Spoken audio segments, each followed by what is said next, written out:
Today in episode 64 of the podcast, we will be reviewing the live-action Snow White and episode 4 of Daredevil Born Again.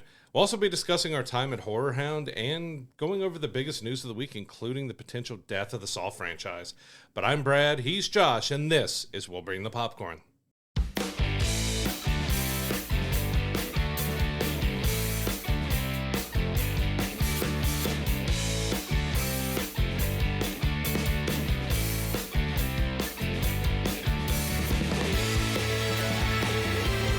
As always, before we jump into the news this week, please don't forget to give us a like and subscription on YouTube. Hit that notification bell so you're getting our episodes when they drop every single Monday.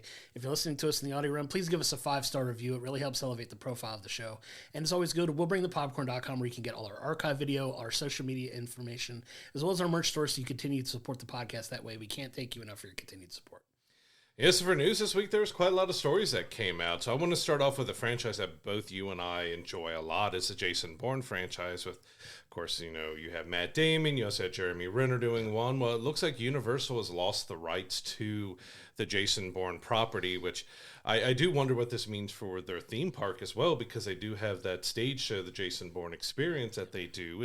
It's fun if it's working. It breaks down a lot, but if you get a smooth show, it's really good. But the owners of the rights of the author's estate and everything are shopping it around and trying to find some new owners, which Universal may have a chance to buy the rights back to it, so it's not completely dead at Universal, but we have Apple, Netflix, Skydance, quite a few different companies are looking at potentially buying up this property, but we really don't know if maybe Matt Damon is kind of done with Jason Bourne. We know he started it, in his early mid-30s when he did it, or late 20s. Like he's done it for quite a while. It was like 2016 with Jason Bourne was the last time that Universal did anything with the property other than that stage show that they put on at the theme parks. But I'm really curious to see what happens. They are based off of novels, so I'm curious if someone else gets it other than Universal, if we get a full reboot that sticks a little closer to the novels. Yeah, I think at this point, if you're gonna buy the rights, they're probably gonna want to put their own stamp on it. They're probably gonna want to reboot it,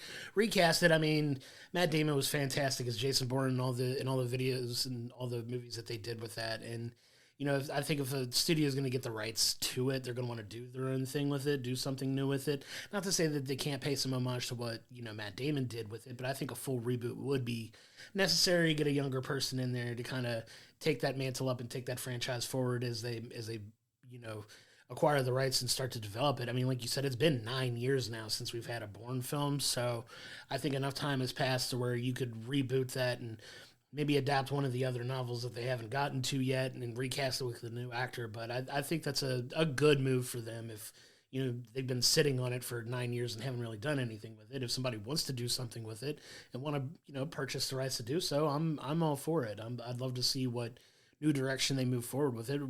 I know you and I both enjoy all of the Bourne films that have come out, but I think a new creative direction is probably needed for that. It was a great new series and platform for Matt Damon to attach himself to, that we saw him as a bona fide action star with it, that he handled the action so well, but it was also the film style of the kind of the gritty, shaky cam that they did with it all and took it very serious, even though it did make a decent amount of changes from the books and stuff. I do think that if one of these other, like Netflix or something, gets a hold of it, that you got to look into just do a full reboot, get a brand new actor, get Ben Affleck in there and let him become Jason Bourne now. You had Matt Damon, let Ben have his turn. Because, he does so well in these action films that he's a part of. He's a bona fide action star too. But yeah, I don't know who they would get to, take up the new role of Bourne, but I mean, I'm sure the internet's got plenty of opinions on that you'd have to look, but I don't know what young up-and-coming actor you could throw in there. There's probably a dozen guys you could think of that would be good fits for it, but we'll see what happens with it. I'm excited to see what the future of that holds and who winds up acquiring the rights to it. Yeah, I love the films. Like, I know, as I've mentioned already a couple times here, I know they don't stick fully to the books, but I've loved what they've done with them. Sure. The Jeremy Renner one wasn't as good. It kind of lost that charm that they had with the Matt Damon series, and they, of course, brought Matt Damon back one more time to do the Jason Bourne film, but I enjoyed him overall. It was a great way to introduce Matt Damon into action and everyone to see him kind of he's done drama and serious, but that was the first real action films that we saw from him, and I really enjoyed what they did there, but we also know that the Bourne films cost him Avatar because he was doing Ultimatum, and James Cameron offered him the starring role in Avatar and 10% of the box office hauls for Avatar, which would have made him probably by now $500 million or more off of it. I think originally said it would have been about $300 million, but with all the sequels and the continuation, like he would have been uber rich, but he was strongly attached and could not leave Bourne Ultimatum and had to turn it down.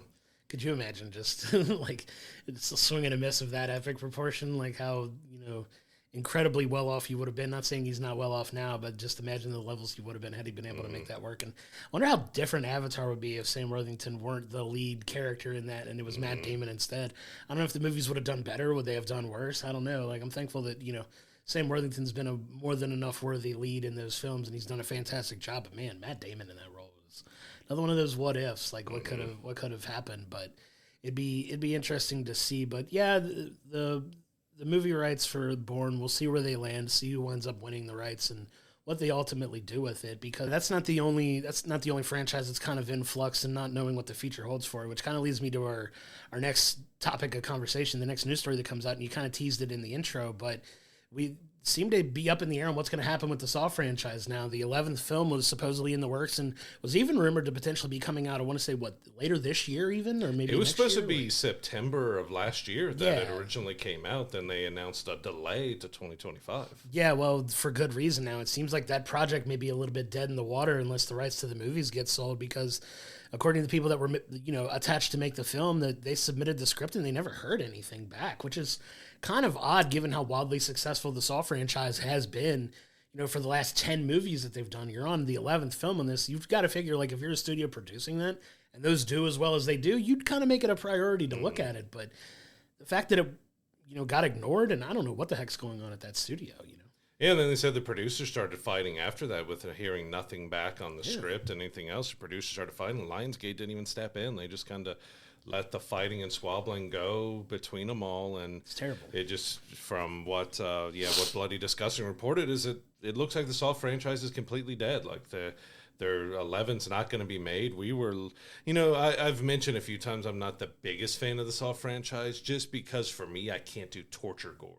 I can do the slasher gore and other stuff like that, but when it comes to that torture gore and stuff, I just. Sure. It gets me too square. I mean, that's what some people want out of horror, which we'll talk about when we get to our Horrorhound coverage, because that was talked about quite a bit at one of the indie panels, filmmaker panels that we went to. But it was torture gore is one that I just can't do, so I've never been a huge fan of the franchise. But it is crazy to see, like, this was going to be the 11th one. They had the script done. They announced a release date of September of last year. And we were looking on our calendar last year when we were going to figure out what we were going to watch. And like, well, Saw's supposed to be out this week, but I haven't heard anything.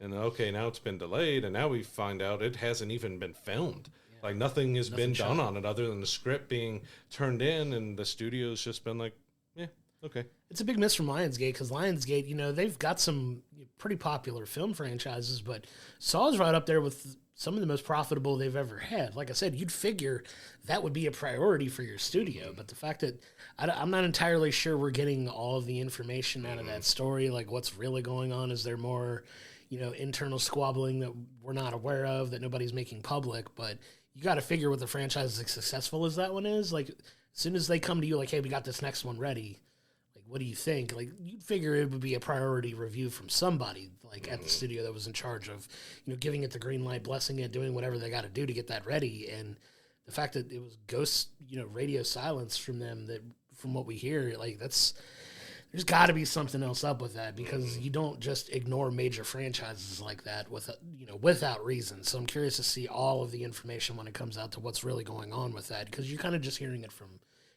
one side and one person's perspective. And I'd love to hear what the studio would have to say about it, just to, get more info on what's actually happening, because I just can't imagine a situation where you have a film franchise as successful as that getting ready to make another movie that is making your company money.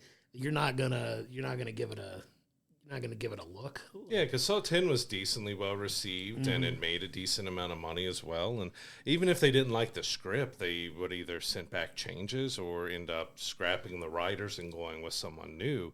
And yeah, from what we're hearing, it's just radio silence on everything. It's really weird for a franchise like that, especially as we're seeing horror is making a big comeback. Like, it's never gone away, but we've seen a ton. I think we had 55 horror films released in 2024, multiple of them being nominated for awards and everything else, especially The Substance being the biggest one, with being a body gore film, getting all of those nominations and everything it got. So yeah, it just feels like this is really strange that the Saw franchise has teased its ending, just like Jason and Freddy and all of those. Like, oh, this is the last one, except for this is the last one. 4 films later, no, really, this is the last one, and now we're on the 11th one, and it's not being made. But it's like, where's the disconnect? What really happened to cause this franchise to be done to the point where they're reporting that it's done unless it gets sold to a different studio?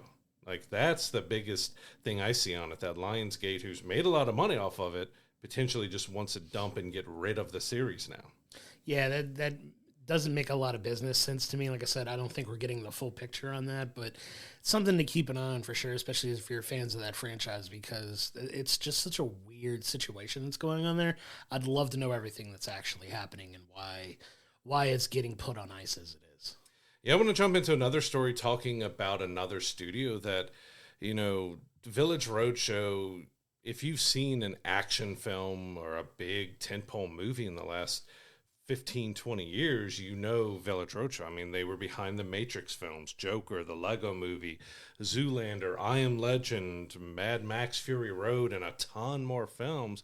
Well, apparently they're filing for bankruptcy because they've had a big financial dispute with Warner Brothers over the Matrix Resurrections, and that's put them in such dire straits that they have to file for bankruptcy. I'm like, they've had major hits here, and they've gone bankrupt. Just goes to show that nobody's immune to, either shady business dealings or something's going on. Like, they've had this long-standing, financial battle over this film that, apparently they've poured a bunch of money into an illegal battle that's really strapping them financially, which is unfortunate because, like you said, they've been behind so many big-time movies and successful films that it just goes to show you're not immune to financial struggles, and it's unfortunate to see because they've been behind so many wonderful films and film franchises. It's such a shame to see. This is kind of the shady underside part of the business. Doesn't always get talked about, but it's really unfortunate that they're in the situation that they're in. Yes, we've talked about Warner Brothers a lot, that they seem like they're not in the best financial shape either. Which is crazy. It's Warner Brothers. Yeah, and they own DC, and they have Max and a whole lot of other stuff that have a ton of franchises between Harry Potter and everything else. And, they're talking like if this Superman film doesn't kick off a huge resurgence, it could, not for DC, but spell a real big disaster for Warner Brothers. So it seems like Warner Brothers might be having a big financial issue as well, to see exactly where that goes. So there's kind of been rumors of maybe some more mergers and sell-offs and everything else of Warner Brothers or some of their properties. And it'll be really interesting to see if we end up having Warner Brothers going the same route in a year or two. That's crazy because Warner Brothers, like when you think of the popular, industry studios, like Warner Brothers is at the top of that list. Like they've been around forever. And it's just crazy to see the whole financial landscape of everything. But you're right. When you've got properties like DC and Harry Potter, you'd figure it would be a license to print money. Yeah, that they'd be swimming in cash. Yeah, but it's not always the case. And it just goes to show, like, either spending on these things have gotten so far out of hand that they can't make their money back enough that it's put them in this situation. It's just... You got to kind of start taking stock in how you get stuff made and how you allocate your resources and stuff to kind of see how you can avoid having these financial pitfalls. It's crazy to see the status of like some of these major studios that are in right now, and it's just crazy to see that they're having these struggles that they're having. I don't understand it. Yes, there's a big discussion going on right now with the Russo brothers' latest film, The Electric State, because it cost almost $400 million and it's not getting a theatrical run. Like, you're spending that much money on something. I mean, it's Netflix. They say they're cash positive, and everything else for now, but you're spending almost $400 million. $400 would be a really low budget film, but Great. $400 million on a film that's only on streaming, like that's wild if you think you're going to get that many new subscribers or something to be able to make up for what that cost. You couldn't put me on Netflix for $400. That's crazy. Like that's just. But I get what you could. Well, we'll talk. But no, like it's just weird, man. It's just weird the state of these companies that are just pouring money and money and money and money into these films and not receiving the financial benefits of getting that money back. And there's a longer discussion to be had about, like you said, that we've talked about it before with the movies getting these longer theatrical runs in hopes that they can recoup their money back or what have you. And it's a real sticking point for a lot of, like, something's got to break some way or another. Either these films got to get cheaper to produce, or they got to give them a more adequate time to make their money back. Mm-hmm. Like it's got to swing one way or another. I can't imagine you continue making these multiple $100 million movies and either not releasing them in theaters to make their money back, or, you know, you're going to start having to make them cheaper, which... Yeah, especially like with Warner Brothers and stuff, we have a great example of Joker 2. Like the original was what, 50, 60 million or something, which is pretty low for that type of film. But it made $1 billion. And it made $1 billion, and then they did the sequel, and it bloomed up to like $300 million. So you had a huge increase, and it did terribly. Like, well, you didn't need to expand the budget by $260 million to get that film made, because I do see there's a big flux and a big change that's got to be happening in the studios, because it does feel like in a lot of these films they are overspending, and we've talked about it too. Like we've looked at this film, like where's the 100, 200, $300 million that they're spending? Is someone pocketing all that money? Because it's not in the film. Makes you really wonder, huh? Makes you sit down and think about it for sure. I'm not entirely sure what that's going to hold for them, but hopefully they get it figured out and, you know, get back on, you know, a positive financial direction for them, and they can sort out everything with the Matrix situation. But I kind of want to pivot back to another franchise that's kind of on its way back on the upswing now that Amazon's got the rights to it. And you've got some people that are now in charge of overseeing the new direction of the James Bond films. So you got David Heyman and Amy Pascal, who are in talks to develop them. You know, David helped develop the Harry Potter series, and then you've got Amy, who was behind some of the Tom Holland Spider-Man films. So you've got some proven heavy hitters in the fold to help produce these Bond films, but I think it's still going to want to key on who they're going to cast as James Bond. Like it's great to have these people behind it, but if you don't nail the casting, you're going to have some trouble. So I'm curious to see what direction they want him going.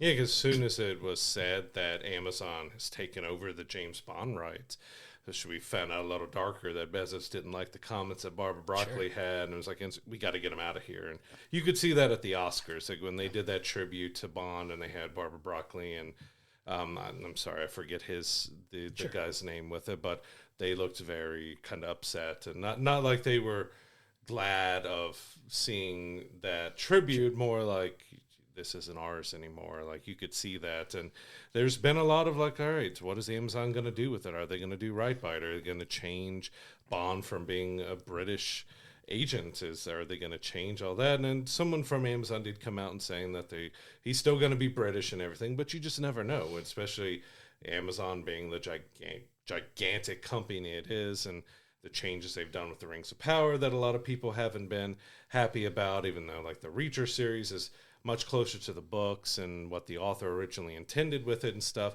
You just don't know exactly what you're going to get. So it's still holding out hope. I mean, you've got someone who helped bring a popular British series to life in the Harry Potter films, but you also got the Tom Holland Spider-Man film, so you got a little mix of both. It really is going to be interesting to see what they can turn James Bond into, because we're still under the impression that Amazon wants to do this big multiverse for James Bond, where there's going to be films and TV shows and reality shows and all that. You just got to hope, at least the film-wise, if it stays disconnected from everything they do on streaming or TV or something, that they get it right. They get the right actor in there. They get the right storylines, because, you know, Bond's had some misses throughout the years, but, you know, Pierce Brosnan's was pretty popular overall. Daniel Craig, even though there's controversy over when he was first hired for it, turned out to be a fantastic Bond, even though I think Skyfall or one of them was, towards the end, was a little more like, well, we didn't like this as much. Yeah, Spectre was kind of Spectre was Skyfall. A little bit of a miss. Skyfall was fantastic. Yeah, Skyfall was great.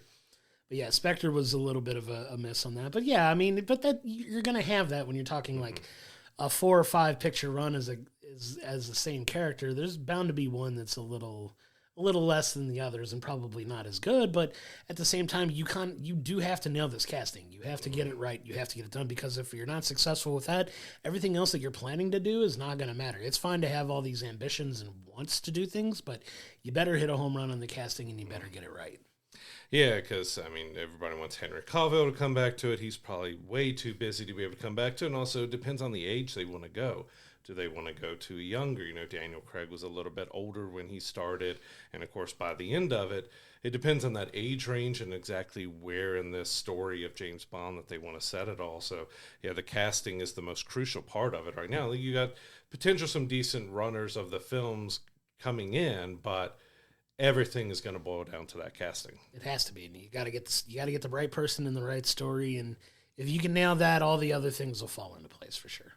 Yeah, speaking about casting, Jon Bernthal did talk about Daredevil Born Again a bit, since you'll find out a little bit more in episode 4 here in our review later, but he came out saying that he originally balked on doing Daredevil Born Again, that, you know, he was okay with coming back, and then he started reading the script and seeing what they were doing with the character and the story, and he said it just really didn't make sense to him what they were doing with Frank, what they were doing with any of the characters, and that kind of Vincent and Charlie both had the kind of the same sentiment that we don't really like or care about where you're kind of going with these characters, so something needs to change. And once they made the change, of course, he's come back on board because he's showing up in episode 4, and we don't know how many more he's going to be showing up, but it's not really a spoiler, as we normally like to try to stay spoiler-free when we say something, but they plastered him all over the place as soon as episode 4 launched. Sure, yeah, he was even in the thumbnail of the frickin' video. I'm like, thanks for telling me that this is where he's going to show up, but yeah, like,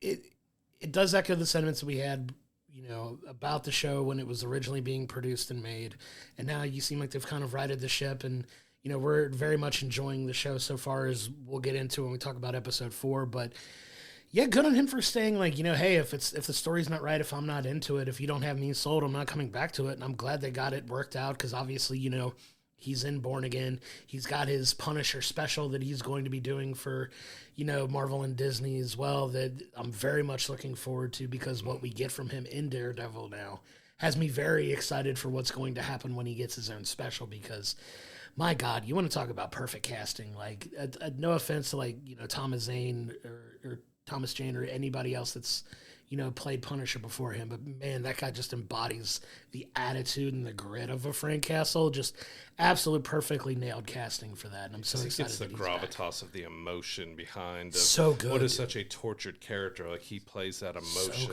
is so good. But yeah, I'm glad he's back on board. Even that, you know, to be able to speak out against not liking what it does and be able to come back and get your own special where you're getting to help write. They're like, all right, you know this character, you're into this character, let's get it to how you feel it's going to be. And it's good to see actors like that who's going to stand up for their characters and not just come back for a cash grab. Like, all right, we're coming back in the MCU. All right, I'm all on board. Oh, you're doing that with the character? Oh, okay, I guess I'm going to do it. Like, he's stuck to his guns. Okay, I want to do right by this character. Even he's talked about that special a few times, saying, we really want to make sure we get something that's right for Frank, for the Punisher, that it fits the character so well, and not just do something that's just completely out of left field, that we're doing the right thing with the character. And I love that he's so dedicated to some, because he's been in so many things and so many huge things. Like, he's even in the new Christopher Nolan Odyssey film that's coming out and stuff, like,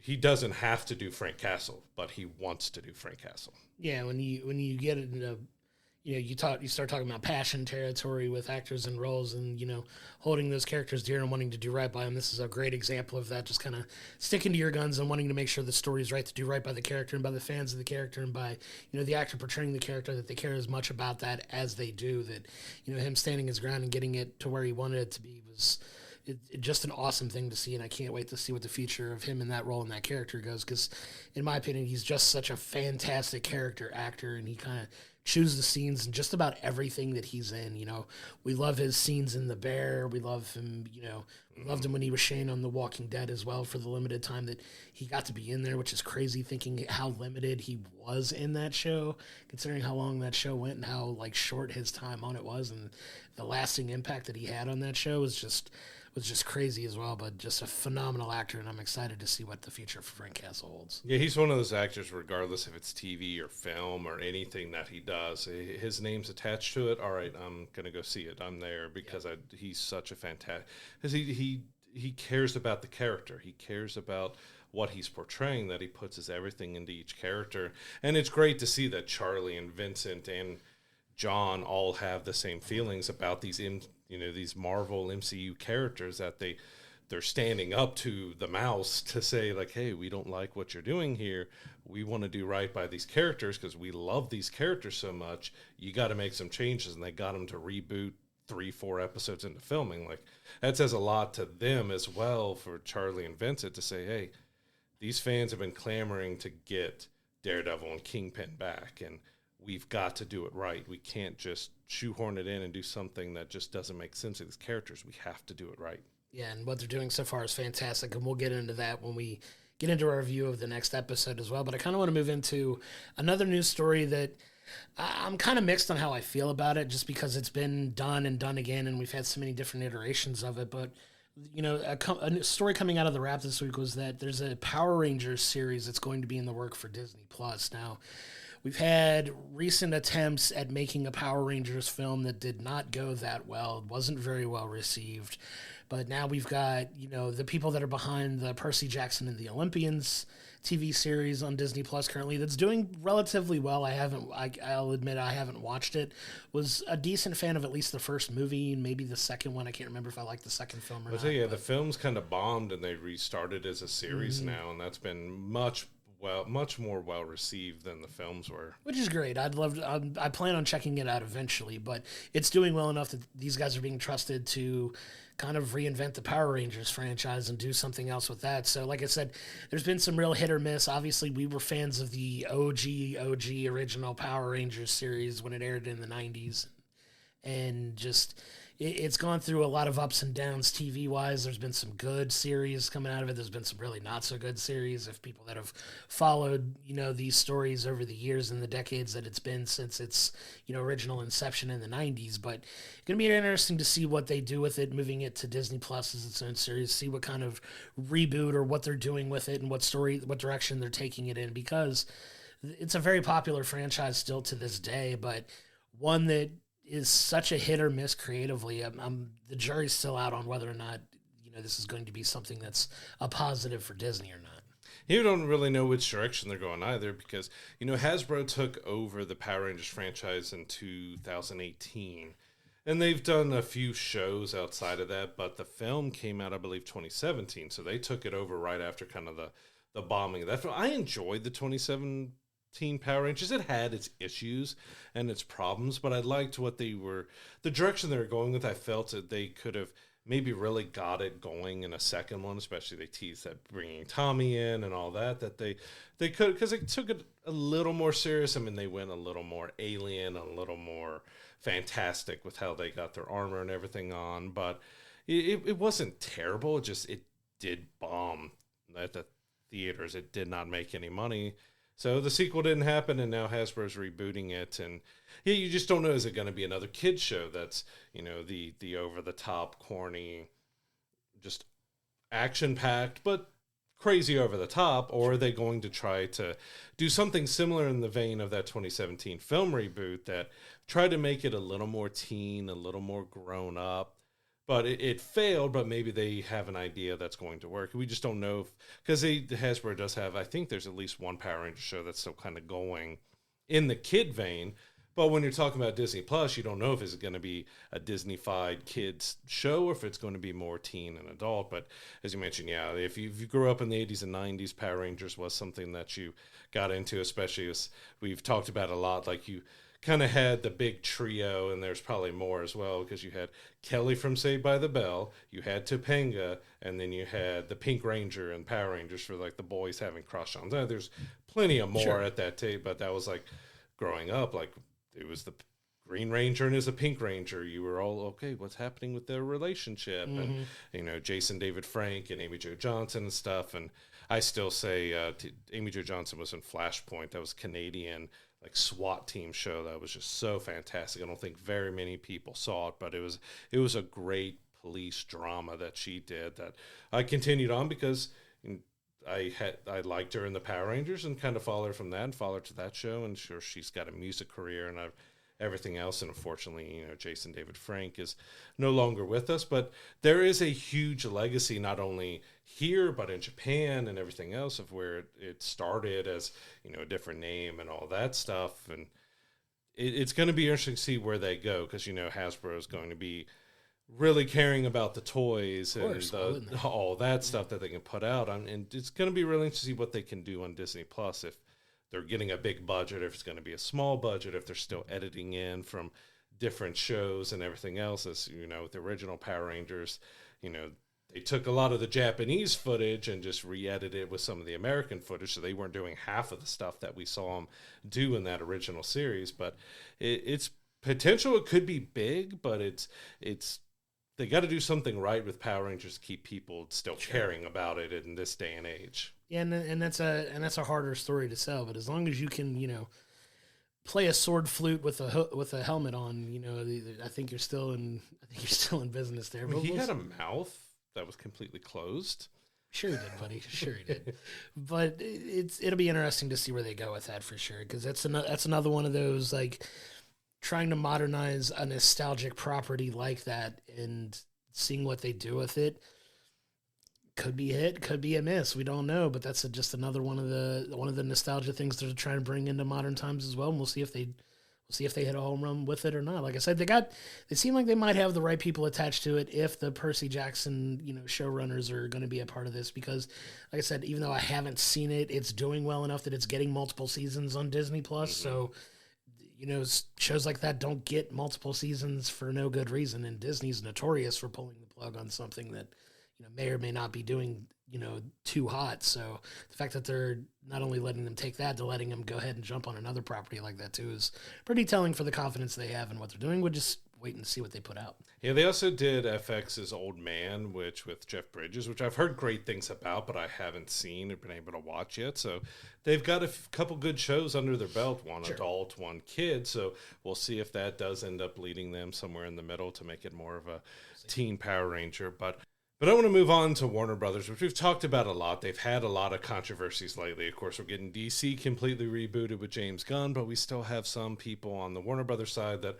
a lot of people don't have faith in because they've been doing kind of a lot of crazy stuff. So, of course, the Batgirl film that was being made, it was never finished. They ended up putting it in the vault and never allowing anybody see it. They're saying they're never going to release it. And another one they did was Coyote versus Acme. This is a completely finished film that was getting rave reviews from all the people, the media, and the actors, and everyone in Hollywood who's been able to see it, but they refused to allow it to come out, refused to sell it, refused everything.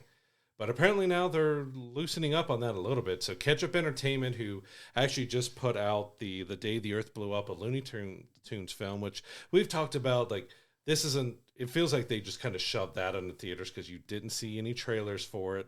We couldn't find it at our local theaters and stuff, but they're at least allowing Ketchup Entertainment to put in a bid. So it's looking about $50 million to try to take the Coyote versus Acme film on and finally release it in 2026 if it goes through. And that's just crazy to see them like jumble with these properties. I'm still salty that we didn't get a chance to really see the Day the Earth Blew Up. I'll be excited to check that out when it comes out on streaming, but we'll see what kind of release this one gets when it comes out. Like I said, we were hearing positive things about it. We don't know all the reasons why they shelved it. Like, it's just one of those, like, you know, brain fog moments that Warner was having that, you know, for whatever reason, they didn't. I don't know if they just didn't think the movie would do well. It's a Looney Tunes movie. If you put the right budget behind it, like, it's a classic property. Like, I think people would come out and check it out. But for whatever reason, they just were not willing to put that film out. And looks like they're at least going to sell the rights to it, which kind of goes to speak back to the financial situation they may find themselves in that we were talking about earlier, that maybe a financial decision can be made to, help them out there. But just a weird situation with that film that hopefully will eventually see the light of day and we can check out, but it still feels like way too long. If this movie's done, why does it have to take until 2026 to get out? It makes no sense. Like these things that get shot and don't come out for multiple years. And, I don't want to go on the Marvel TV tangent again, talking about the length of time it's been between when some of these shows were shot and some of the stuff that's finally coming out that they're putting out. But it's just Ironheart in June. She's going to be middle-aged by the time it comes out. Right. And Robert Pattinson keeps joking that he's going to be like Batman Beyond by the time he gets to make Batman 2. But it makes no sense that they continue to they dump all this money into these things and they never let them see the light of day. Let us receive them and we'll tell you if it's good or not. You never know. You never know if these films are going to hit or if they're not. Like you said, this one, apparently the people that had seen it were raving about it, so I don't know the decision to pull it, but man, they got to get back around to it, and hopefully they get a resolution and get this film out and let it see the light of day so we can finally see it. But man, it's just such a long time in between a film coming out and when it was done. It's done. They don't have to do anything with it. Just put the movie out.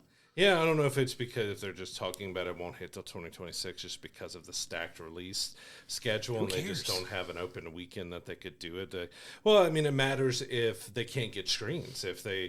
If all the screens are already booked, they can't release it. And I don't think Warner Brothers cares as much about putting on streaming because they just axed all the Looney Tunes shows and shorts on Max, saying and this might relate to the movie as well, saying that they're getting away from children's programming.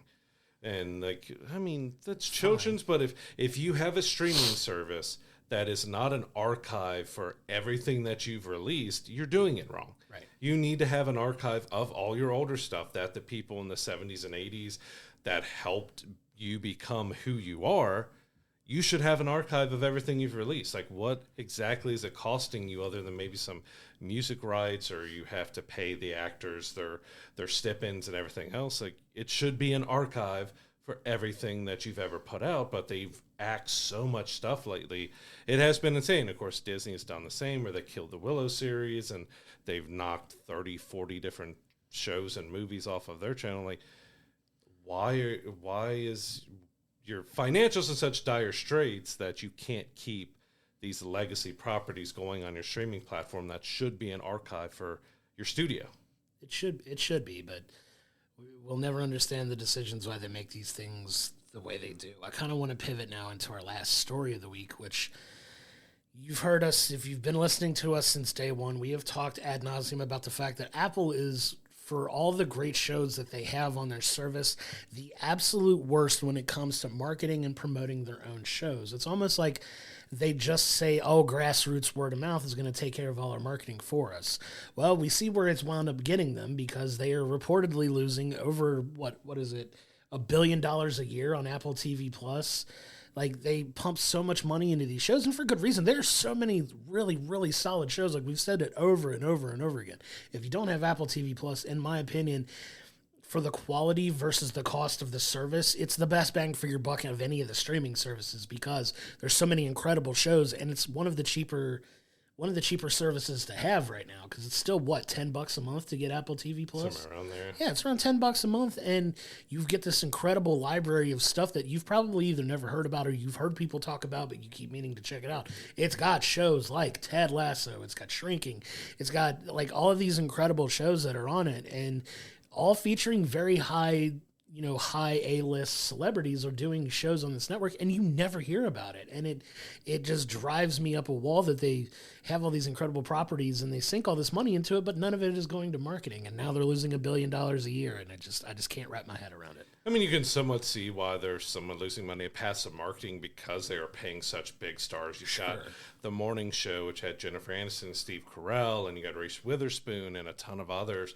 You have Silo and Severance and so many big shows on there, but I have a feeling probably maybe the movie side is losing them a lot more because their movies haven't done as well or as talked about. You just had The Gorge release with Anya Taylor-Joy, and Miles Teller, but you've heard nothing about it either, especially even after its release. You still haven't heard anything. It's because they don't market their films. Yeah, But I mean, they're putting so much money into it. They're saying they're spending $4 to $5 billion annually on it, and they're losing $1 billion.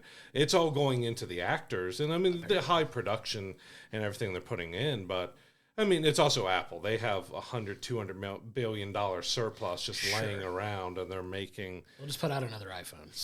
It's billions and billions of dollars a year, but they are bleeding money on this, and it's crazy because, well, spend $500 million on marketing and you'll probably make $4 billion instead of losing it all on that. But they are putting out quality. There's 10, 15, 20 shows now that you could recommend on their service, a few movies, but a lot of people also forget they have Snoopy. They have the Peanuts gang. Like everything Snoopy and Peanuts is on Apple as well, and they have Fraggle Rock and other kids programming as well, which isn't talked about as much as their bigger TV shows, but they have a lot of quality stuff on there. So there's something that they need to do better, and we've talked about a lot. Marketing is one of them, but there's something else they got to look at of why they're losing so much money. Like they are putting a ton of money into the production values of all this stuff, but they've got to market it. It's kind of the biggest thing we've talked about in the end. They have to market these shows, these films. They've got to market them. Just put out another iPhone. They'll be fine, I guess. But that's the point that we're making. Like, there's so much quality stuff on there that people just don't hear about it.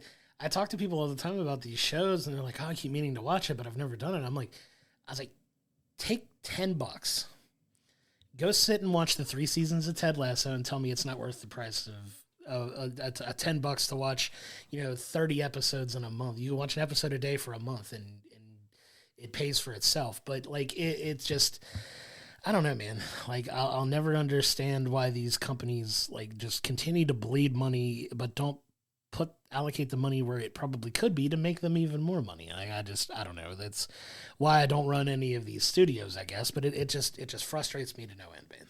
And the funny thing is, Apple is known for their advertising because the iPhone and back in the day, the iPod commercials and stuff have been some of the most talked about and mimicked and made fun of. Of course, you had the big, Dell versus Apple commercials that they did with, I believe it was Justin Long in those and stuff. Like, they're known for the commercials, even though they're simplistic and everything else. You're seeing iPhone and iMac and MacBook Pro and all their device commercials everywhere.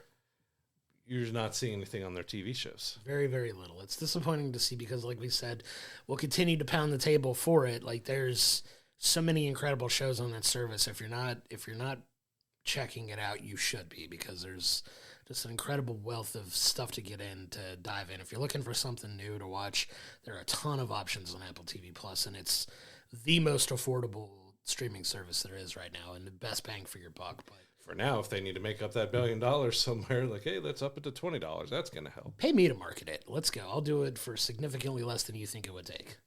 Watch Apple TV Plus. Done. Easy. Just over with. You said, you figure the company that's had such a huge marketing department for their devices would be doing a little bit better of showing off these shows. Because like I said, you've got Ted Lasso, you've got Shrinking, you've got Silo, you've got Monarch that has Godzilla and everything else in it. You have, you've had the likes of Jennifer Aniston and Reese Witherspoon and Jason Sudeikis, and you've got a ton of big names, well known from Harrison Ford. TV. You've got Harrison Ford, and again, one of the greatest performances in his career since Shrinking to me, because he gets to play his grumpy old self, which is just hysterical to see him just be grumpy Harrelson through all of it. But he gets, especially in the second season here, you get a lot of emotion out of him too. It's just so good. Unbelievably fantastic performances. You've got some huge name actors doing a lot of stuff for Apple, but they're just not putting it out there. It's crazy. We could talk about this for hours, just about how good Apple TV Plus is, and we're not being paid to shill for them or anything else. I wish we just love the content they have on there. They're just not doing anything to promote it. It's incredibly disappointing when you see the potential that could be there, but it's on them. That's how they want to operate, and apparently they're comfortable losing $1 billion annually. So here we are. I wish I was that comfortable. Jeez, I'd like to lose a fraction of that annually if I could.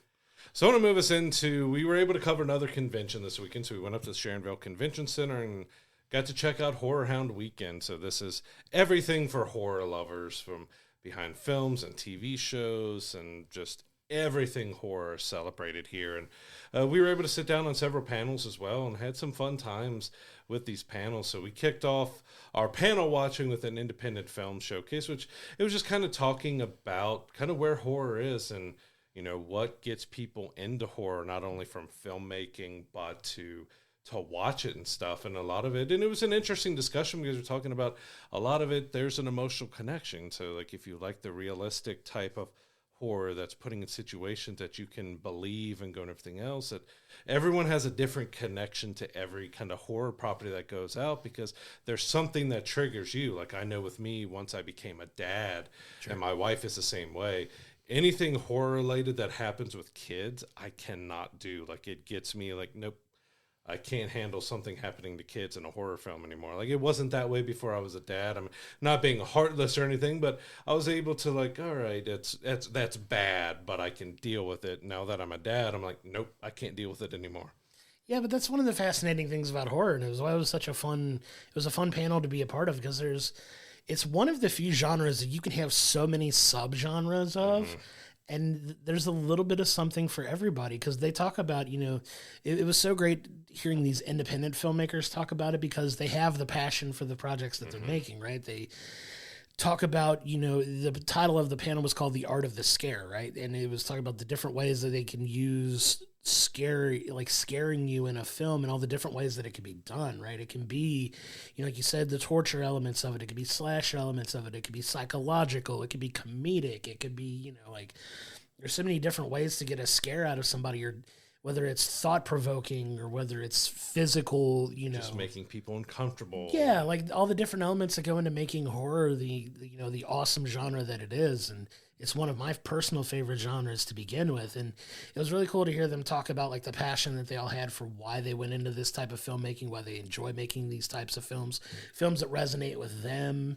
Like it was a really fun interaction with the crowd. Like, hey, people talk about some of their favorite horror films, and then you hear the people that are actually making the films, that like what inspiration they draw to do the projects that they do and some of the films that they like. You know, some of them talk about very popular, well-known, you know, horror films that do that. And some of them talk about some lesser known independent horror films that are, you know, semi-popular or some obscure ones that nobody's ever seen before. But it's so cool that you can pull from so many influences and so many different directions to make whatever style of horror movie you want and make it work for you. And it was just a really it was an insightful conversation into why horror is, in my opinion, the most fascinating genre of film to make, because there's so many different directions you can go with it. Because you could do the hero story 1,000 different ways, but it's still the same hero story at the end of the day, right? But with horror, there's so many different ways you can attack someone psychologically, mentally, visually, you know, in ways that makes it, in my opinion, the most fascinating genre of all to do. And you've had quite a few films recently where you're kind of taking it from the perspective of the bad guy, basically. Sure, like you're getting in a violent nature, and kind of Maxine in the X and the trilogy, like she's not exactly the hero, she's kind of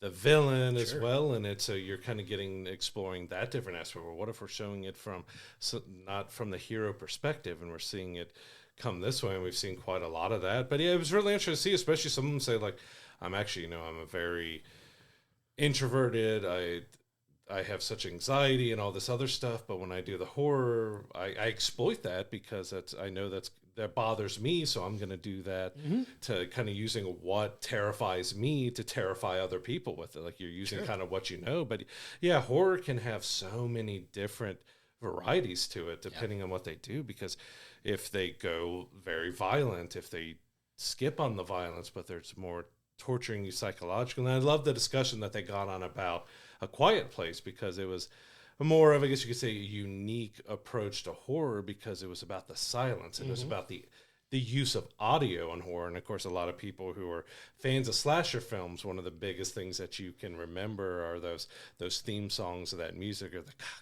sure, yeah. And hearing the sound, like sounds can play a very big part in horror. And something like Quiet Place, where you hear the space shuttle start going off with the sounds, and you can see the look on John Krasinski's face when he looks back and sees what's making the sound, and you hear the sound of the creatures. Like it's using the sound to manipulate and play on your emotions, and it's done so well in that film series. But there's so much different ways that you can approach a film series, and we both love the Scream series, but it's a very meta. It knows itself, and it can be silly and over the top, and it can be very gory and at other aspects, but there's just so many different ways you can attack and go after horror, like several of them that had films premiering there, which unfortunately we weren't able to do the film festival that this weekend, but they dealt with family, like horror with family, with grandma. They made a lot of jokes out of grandma horror and everything else, but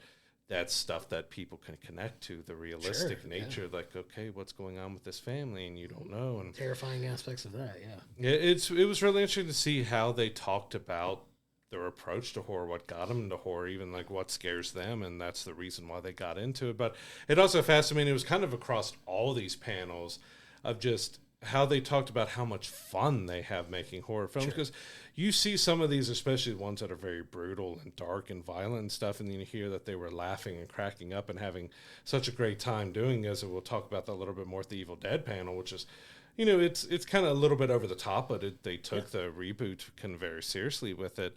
And they were just talking about just how much silly, crazy, fun laughing that they were having while they're doing the puking scenes and arms being cut off, and you know, they had refrigerators full of different types of blood and vomit depending on what kind of creature is having it. Like, just talking about kind of how silly over the top. Like, you think that you kind of have to have fun if you're doing stuff that might be as dark as that, but it was really interesting to hear just how much fun they have making horror. Because, like I said, you think it could be fun, but if you're doing something dark, you wonder how psychological that is on the actors and actresses to do that kind of stuff. And there's like, oh, we just had a lot of fun. Like in between scenes, we're cutting up, laughing, and making jokes. Like, and it kind of leads into the Evil Dead panel that you mentioned, because it was the next one that we saw, and it had, you know, the three main stars of the Evil Dead remake, and it was a ton of fun listening to them kind of recount and retell some stories. Lou's meeting that he had with Bruce Campbell was a very funny anecdote that he told about it, talking about his audition and, you know, being the only one to really, you know, get to interact with Bruce Campbell from that aspect. And it was fun to see like them recalling their time on it, because this film came out 12 years ago, but they're doing a panel for it because they were all here, and just to see the love and the reverence that they had for that film when they were making it, just hear them talk about the incredible fun, but also like the physically taxing aspects of it, because that was also touched on a couple of the panels that we sat in on, where they talk about, you know, how, you know, you get more rest, and some films are more fun to make during the day because you get a normal sleeping schedule. When you're making some of these films at night, and you're more nocturnal and your sleep schedule's thrown off, and you're shooting from sundown to sun up instead of the other way around, and how that can take a toll on you, and some of the physical things you put your body through to do some of these films, and, you know, get the prosthetics and some of the, you know, practical ways that they shoot these films to make it look as real as it does, and some of the things that they go through to put their bodies through to do some stuff like that is challenging, but also very rewarding, that they seem to really enjoy those parts of as well. It's just fun to see people's perspective from, you know, taking how they, you know, make these films and the enjoyment they get out of doing it. Because you see people that do these horror films and how much they rave about how much they enjoy doing it. And it might not always be the most financially lucrative for them to do so, but they just have so much reverence and joy for making those films, and it really shines when you hear them talk about it.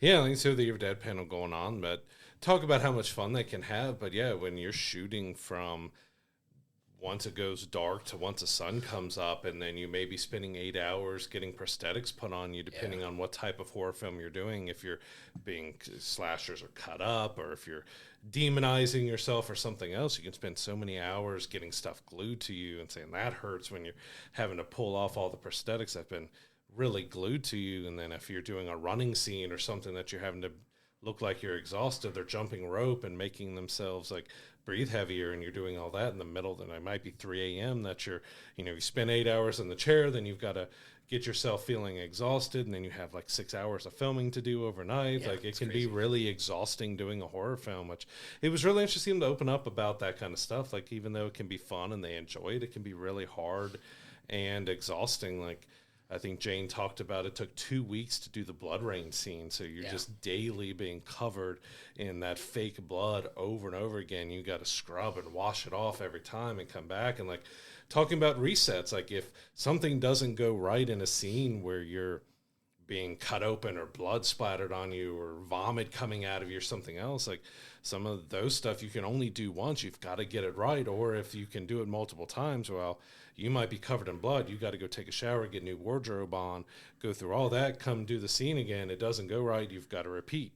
Go get a shower, get new wardrobe, come back out, and like you're constantly having to repeat, having this very sticky substance all over you. And I think it was Lou who talked about he fell asleep one time, like he had a beard and long hair while he was doing The Evil Dead, and that he like fell asleep and he had the blood on him and he couldn't lift his head up because his face was stuck to his shoulder. It ended up tearing out some of his hair because once that congeals, it was ripping out hair. Yeah, and it's really fun to hear them tell some stories. The Evil Dead one was a fun one. I know we jumped over the actual second one that we saw, which was director Ty West, who, you know, is most famous for his trilogy of, you know, X, Pearl, and Maxine films that I absolutely love. He's one of my favorite modern-day horror directors, and, you know, we got to talk about, you know, his experience making those movies, you know, how he basically got to get X and Pearl shot back to back in New Zealand during COVID. That was a crazy story. On a lighter budget than he probably would have even liked, but he took advantage of the fact that he was going to be down there to get both movies made.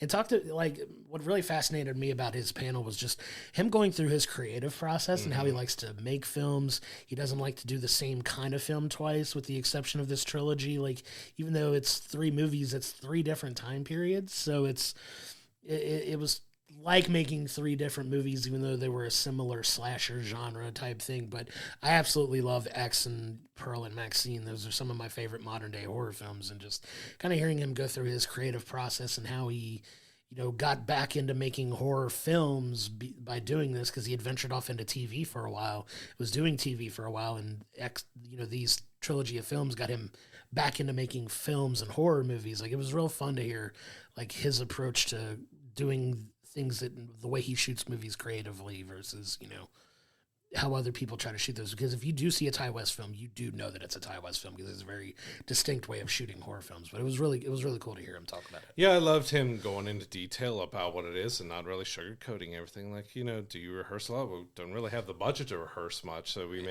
I may meet with the actors and walk through and talk through what we may want to do and stuff. But especially when you have a lower budget, you don't have time to rehearse, so you just kind of got to nail it within like 5, 6, 7 takes or something, and talked about all that. But going back on him doing X and Pearl, so I haven't seen the trilogy at all, because being dad with younger girls, it's hard for me to find the time to be able to watch horror that involves porn and everything else with it, and making, you know, that where it's a little bit darker and graphic and violent. It's hard for me to find time to watch all that stuff to keep my kids from seeing. And not trying to fully shelter them, but when you're 9 years old, you don't need to be seeing that kind of stuff. So I really want to check him out, but I did love his story about it, that, you know, they got everything to go down and shoot X in New Zealand and everything, and then COVID hit, and they were like, well, you know, it'd be a shame just to tear all this stuff down and not reuse it and have all that. And he talked to the studio and like, what if we did something else? And like, you know what, we have to quarantine for 2 weeks before we're allowed to leave. What if I in that 2 weeks of quarantine, he wrote Pearl and pitched it to the studio. We can reuse a lot of these assets. We can, you know, paint and change stuff out. And they went with it. So and he had to go to Mia, like, what do you think about doing 2 films in a row here? I'm like, okay, like, we're here, let's get it done. So like, he was able to do it, but it was just crazy. Like, he never envisioned this to be a trilogy. He was going down to make 1 film, and that's all he was going to make. And then they had that wait because of COVID. He's like, let's see if we can turn another one out. And then they end up making into a trilogy. It was just really fascinating how things like lucked out for them to be able to do and get everything done for these 3 films, and be able to write stories that people enjoyed and had a lot of fun with in such a short amount of time, and turn it around with such a small budget. Because like you said, because they were reusing assets that they did in the first film, they were to make it for a lot cheaper for the studio. And that's what the studios care about now, is making it as cheap as possible. So it was like, hey, here's your green light to do it.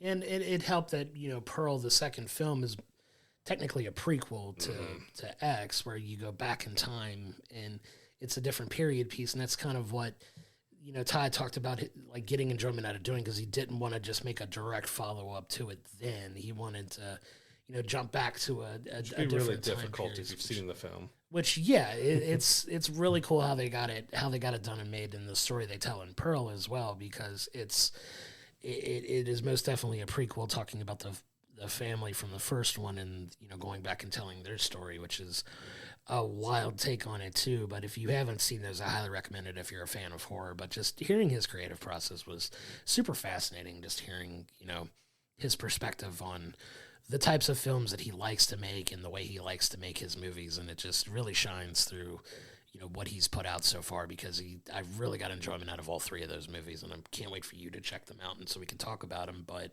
yeah, just really well done, and it was kind of one of the big launches for Jenna Ortega too, with Wednesday and X, and just that was a good discussion too. So someone asked him about the scream that she does in there, and saying, no, we didn't rehearse anything. I didn't even know she could scream. We didn't have her audition screaking.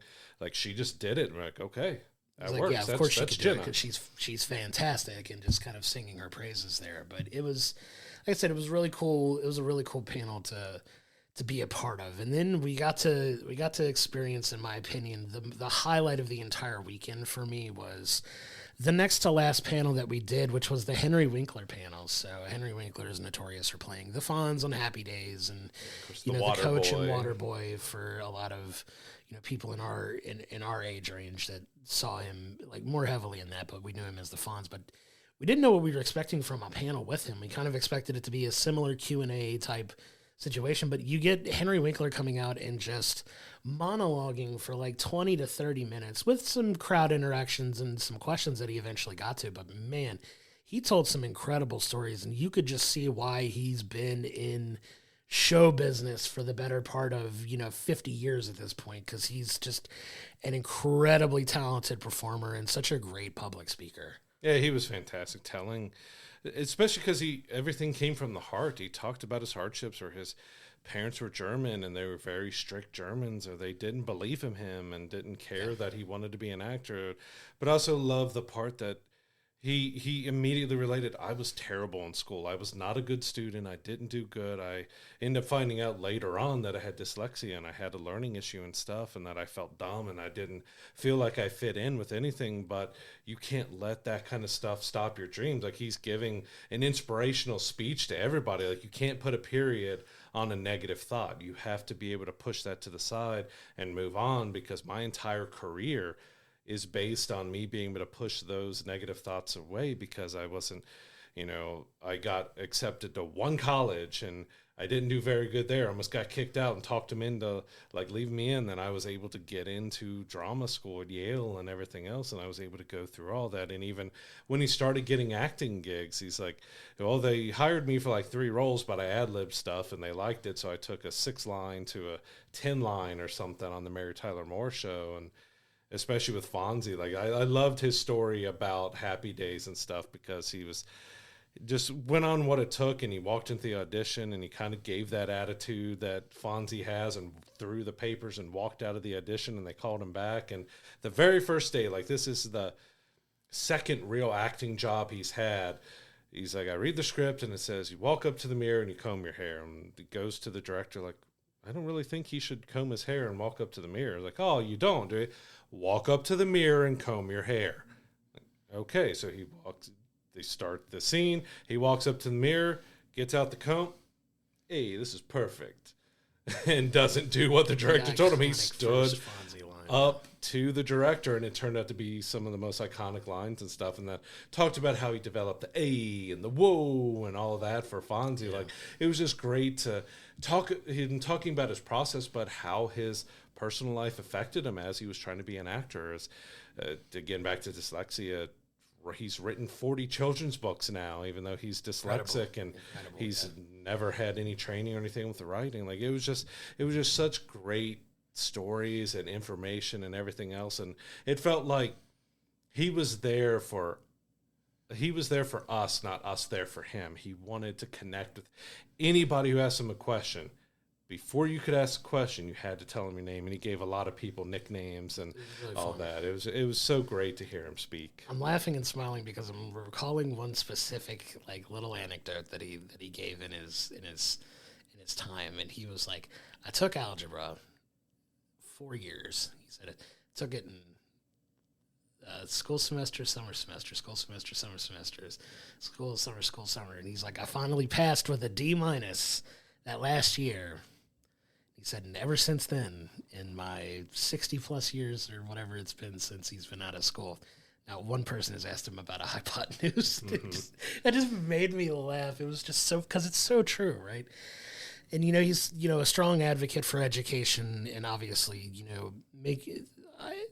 you talk about how you like to see people educated based on how they learn, not what you I want love to, that. like, Yeah. It was a really cool thing. He didn't get, trust me, it sounds like he got political. He did not get political at all. He was spoke like from the heart. Yeah, just speaking from his life experiences. And it was such a cool, personable, time with this audience that he really held in the palm of his hand, because he's such a captivating speaker when you're listening to him. Like, he holds your attention, and it was so good to see somebody who's been an icon in the entertainment industry for as long as he has. One of my favorite moments, though, is he's notorious for liking bundt cakes with no icing, and nobody really hosted this panel. He kind of came out and did his own thing, which is not normal for a normal panel where there's, a host and a star, and, they banter back and forth and do a Q&A. Well, it was just literally him with the microphone, and one of the guys who's been moderating some of the panels came out and said, hey, this is like a little gift for you. We've brought you something.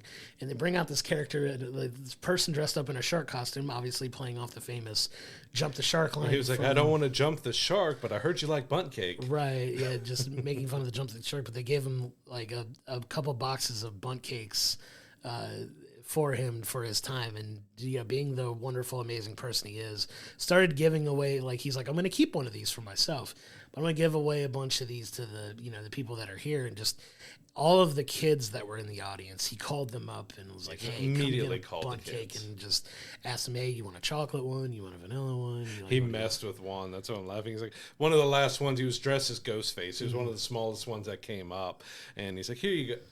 Oh, and he's just so funny. Like 4 or 5, you could tell like he's a grandpa and other stuff. It's just it's that just back and forth, and he finally gave it to him. But he was just hysterical. Like I posted on our socials a little bit that he's a national treasure that should be protected at all costs. Like even my brother, he went on a fishing trip last year, and they were in the airport, and apparently Henry Winkler goes fishing and is in that area a lot. I think he might have been in for something else there, but they were waiting at the baggage claim with Henry Winkler, and he said he was just absolutely amazing, just as like kind and nice could be. Was talking him up, just didn't treat him like anything else. He just acted like a normal human being, and that's what we saw at the panel. He just felt like such a genuine human being that cared and was passionate about, just even though you feel like you may not be smart or something else, like you should still pursue those dreams, and the kids should not be taught what they think they should know. They should be taught the way they can learn. And like I said, the 40 books and everything else, like it was a fantastic panel because he just connected with everybody in that room. There's so many people in that room, and I think every single person connected at like a heartfelt level with him because he was doing so good. And you didn't expect. You thought maybe he's going to sit down and they'll ask a few questions of that, and he just commanded the entire thing. It was kind of like Jason Isaacs when we did fantastic. The Lexington Toy and Comic Expo, that he just commanded himself. It was all him, all up there, and it was a very similar feeling with Henry Winkler, but it was just so fantastic. And he even talked about Scream and what he did in there, and talked about, I loved his story about Adam Sandler, because you feel like Adam Sandler's a really nice guy and stuff, and talking about how he ended up in The Waterboy because, famously in the Hanukkah song, he talks about Arthur Fonzarelli in it, and Henry Winkler called his people up because his son ended up working for the same management company and saying, I just wanted to thank you for including me. That was so much fun. He said like a couple months later, hey, you want to do this film called Waterboy? Like, yes, I do. Like, he was really excited to be able to do that. But he said, like, Adam, kind of talking about his educational and other differences and stuff, he said, like,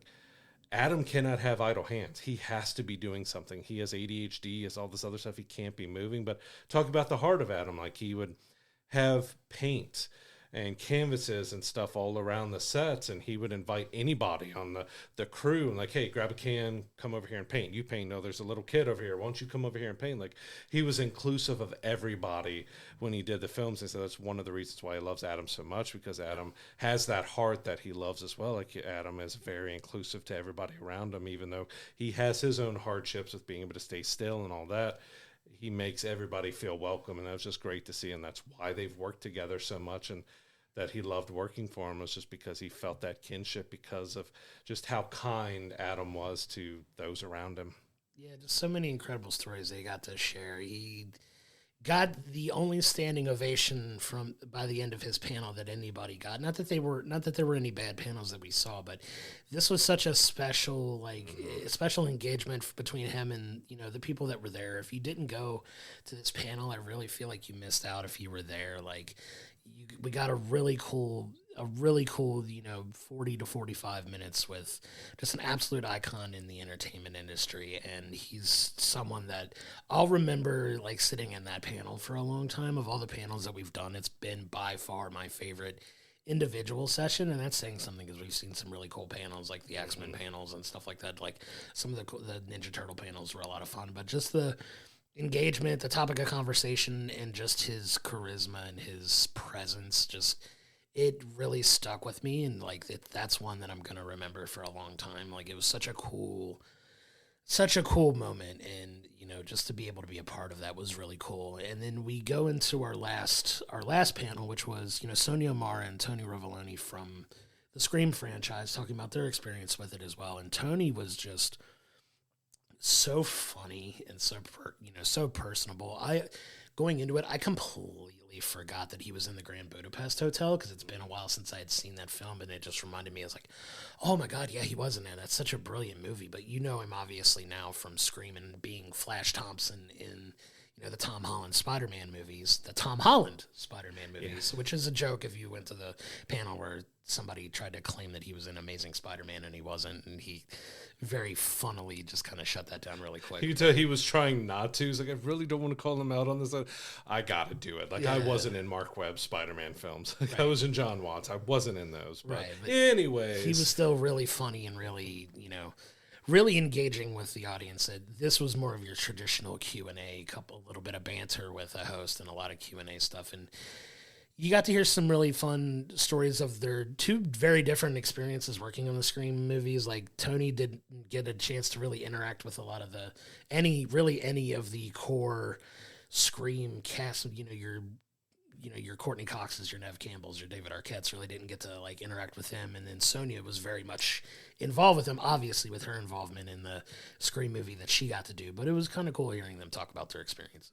Yeah, and Tony's saying, you forget a lot of the times if you're not that interested or diving into TV and film that they don't film a lot of stuff in order. They filmed it based on the time or the weather or the availabilities of the actors or availabilities of the locations and sets and everything else.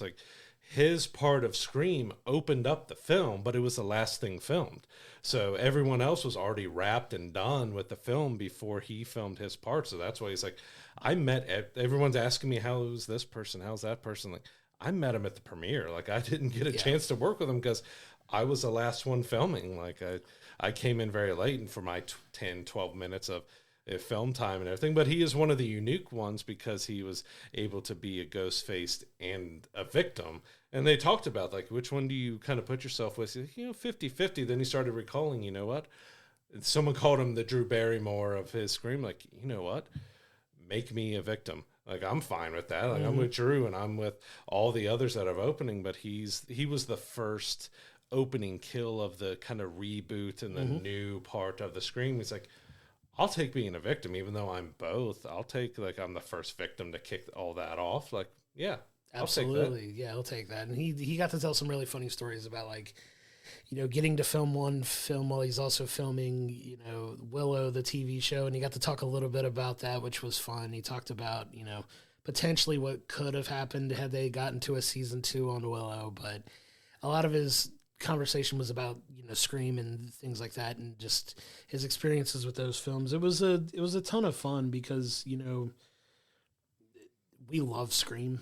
like you and I are both big fans of the Scream franchise, and it's gone through so many some changes, iterations. It's gone forward. It's gone back to the original cast. That's kind of coming back into the next one that's coming out next year, and just some really fun ebbs and flows of the franchise as it's gone on throughout the years, and like just how fun and fresh it still feels. But like hearing some interesting conversations about what's coming up that they're aware of or maybe not be aware of, and it was just a really cool panel to hear, their experiences working on that. Yeah, and I did like it was some of the behind the scenes stuff of Sonya talking about how everyone had a script that said they were the killer. And they told no one to talk about it. So I don't know if they were either messing with them or trying to see who would leak stuff. But like when she first got her scripts, she really thought she was going to be the killer. Of course, it was a different outcome for her character, but it was in her script. And then they end up talking about it and finding out that everybody on the cast who was given their script was told, you're the Ghostface killer.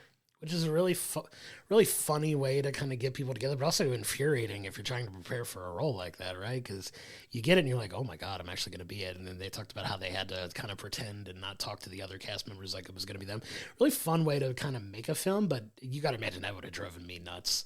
Yeah, when you finally get to the point, oh no, I die and I'm not the killer. Oh wait, I've been playing this whole time that I've got this mystery behind me that I'm going to be the killer. And Nope, you just met a gruesome end. But it was really fun to hear them tell their stories. But Horrorhound at the end of the day was just a great time. We're so thankful to the people that run the Horrorhound Festival for having us out as press to get to cover this. And I was really impressed with the overall simplicity of the layout of the convention as well. Like it wasn't as bloated or loaded up as some of the other conventions that we've seen. Like it was very streamlined. It was very easy to navigate. The way they laid out the guests even was unique, and saw a lot of really cool vendors. One of the highlights for me personally was just all of the creative cosplays that you see in this. Like the regular conventions, like the superhero conventions and the more pop culture conventions can have some really fun cosplays. Obviously, anime conventions are probably S tier top list of potential cosplays because there's so many different anime characters and things that people can go dress as, and that's kind of where cosplaying is really evolved from, is anime. But horror is right up there with a very close second because we saw some amazing cosplays when we were out there. Yeah, there's some fantastic cosplay. You had like 300-400 Art the Clowns walking around, which I even told you as soon as it happened. Like it was kind of obscured while we were walking around, and there came this little kid that was dressed as Art the Clown. I'm like, that just okay. I can get it, but you have a kid dressed as that character. I'm like, oh, okay, like. Children of the Corn, bring me back to all this child horror. Like, don't have a kid as Art the Clown. We should preface it by saying that there was a very strong Terrifier presence at the convention this weekend.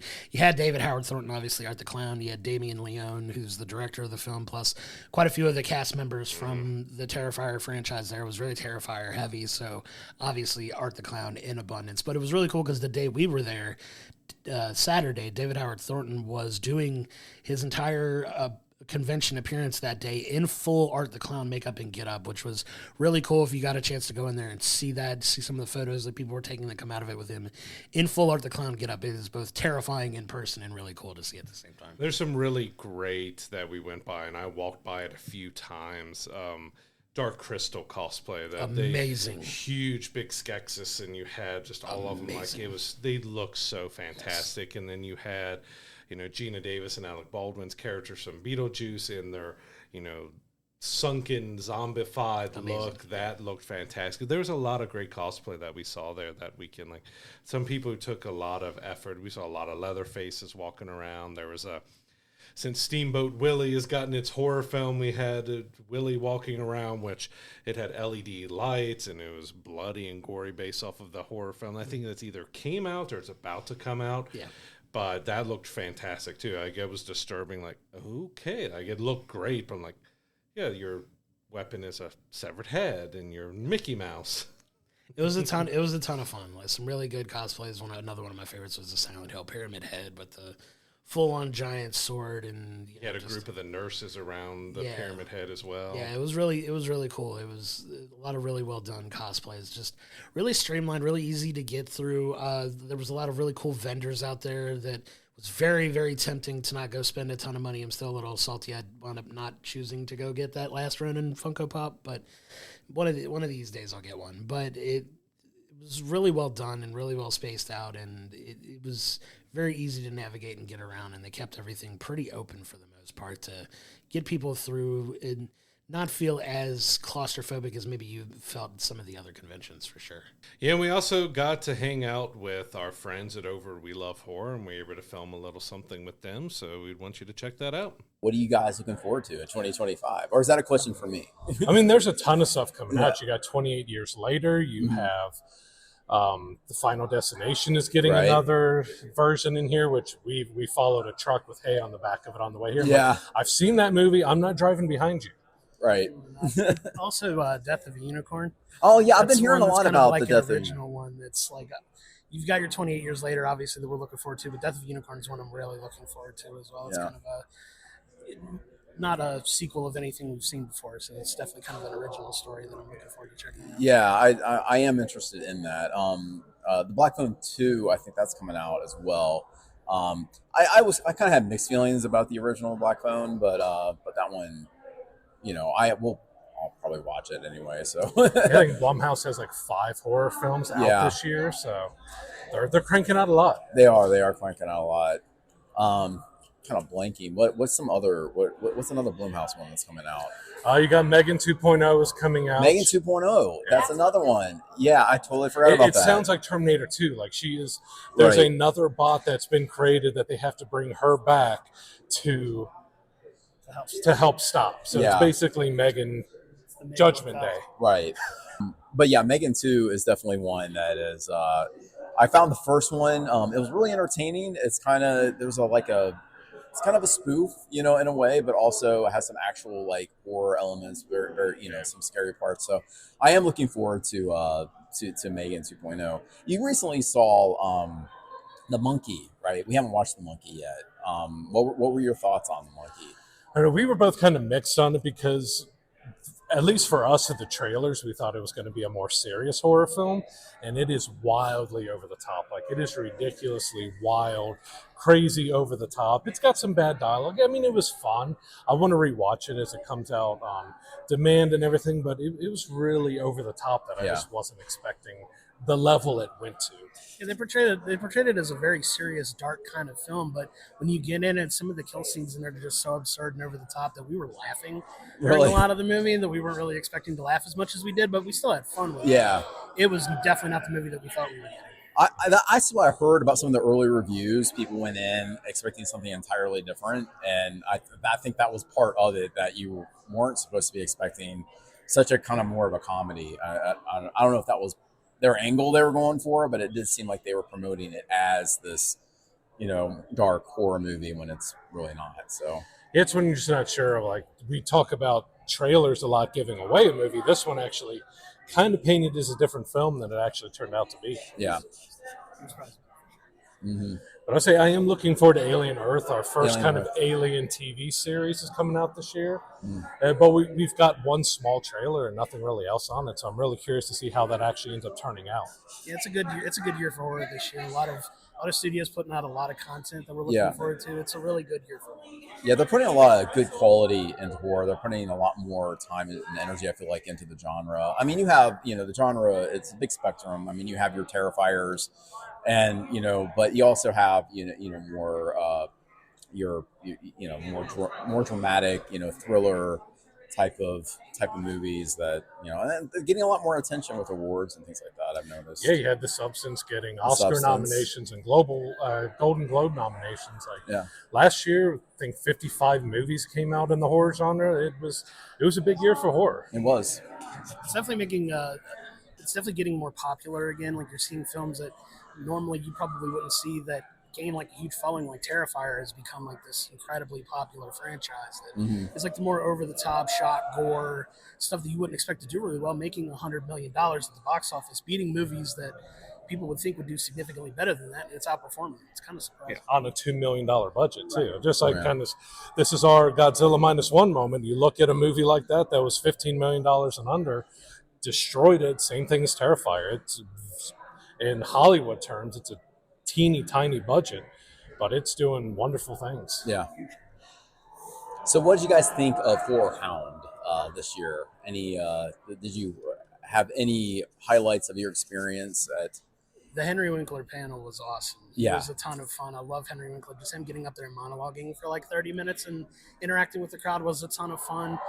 I'm always surprised when I come to these horror conventions at how creative the cosplays are. Yeah. A lot of the vendor booths have a lot of really cool, significant like masks and amazing, incredible artwork that it lends itself to. Like I enjoy these almost as much as I do the superhero ones, and just because of the overflow of creativity that you see from people here. Seeing the costumes is a big highlight, and especially like I said, they go over the top in some of them, and there's so much detail put into some of these. So yeah, we just walked by some Dark Crystal cosplays that were just fantastic. Saw those. And looked great, but I'll second Henry Winkler. He's a national treasure that should be just protected at all costs. He was hysterical, but he was also from the heart, talking about, you know, his hardship growing up and his learning disabilities and everything else, and advocating for that. He was just, it wasn't what I was expecting. You expect him to come out and sit down and Q&A and do that, but he's standing out in front of the table at attention to all of us, you know, wanting to know everybody's name. It was really great what they were doing, or what he did with his panel. Yeah, and I agree with that too. Henry Winkler was definitely, I felt like my favorite part of all the panels, although there were some good aspects in some of the other panels too. But I just, you're right. He speaks from the heart. He's funny, and you know, but he also, you know, he's very personable. So I really liked his whole segment. And he handed out bun cakes to all the kids. That was delivered to him by a shark. So yeah, by a baby shark. Yeah, exactly. But I mean, it was fun. That was fun. It was fun coming up to the Sharonville Convention Center and checking it out. They, you know, had a decent cast list for everybody here that you could check out. And you have Terrifiers, a big showing here. We have so many costumes from them. You also got the director and the main star here as well. So it's a really fun convention. It is. I really enjoy this convention. This is our second time here. We were here in 23. But yeah, I really like this time here. I thought it was really good.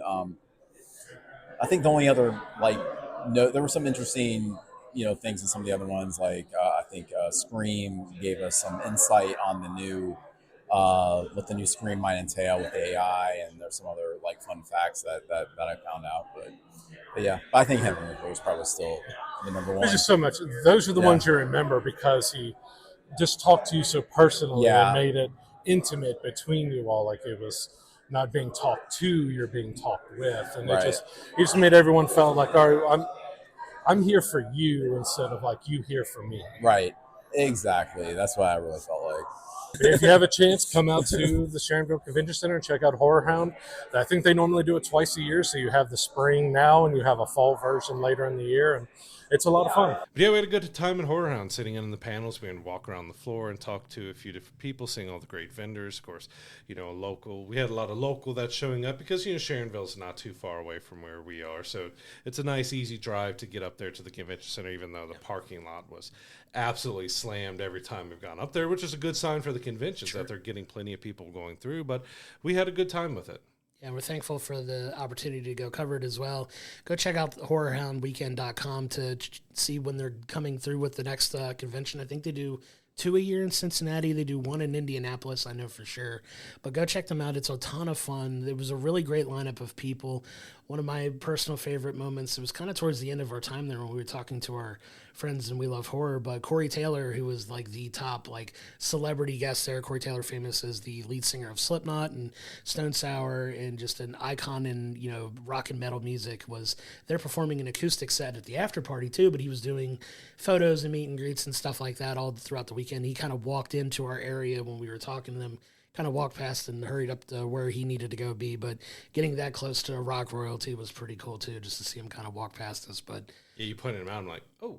Yep, there he is. I almost screamed out, "Are you ready, kids? I can't hear you." Because if you've seen any of the clips, like he will do, because you've got a metal guy singing SpongeBob at some of his concerts, and he sings it great. And spoiler, he did do it at his acoustic set at the after party where he had a bunch of. He's got to be asked to do that 100 times, singing the SpongeBob thing. But it was really cool. But yeah, just so many so many good things at that. They do a really good job of putting that one together, and it was a ton of fun. If you're a fan of horror, go check out a horror convention like that around your area. If you're in the Cincinnati area, go to Horrorhound Weekend. It is a lot of fun. It is one of the better run conventions, I think, now that it's been around for, God, 12, 13 years at least at this point. You know, we Like, it's been attended around back for a when while. Walking Dead was really getting popular with Right. right before Merle and, you know, left The Walking Dead. It's been around for quite a while. Been around for a long time, so they do a really good job with that. Can't thank those folks enough for the time to go check that one out too. That was a ton of fun.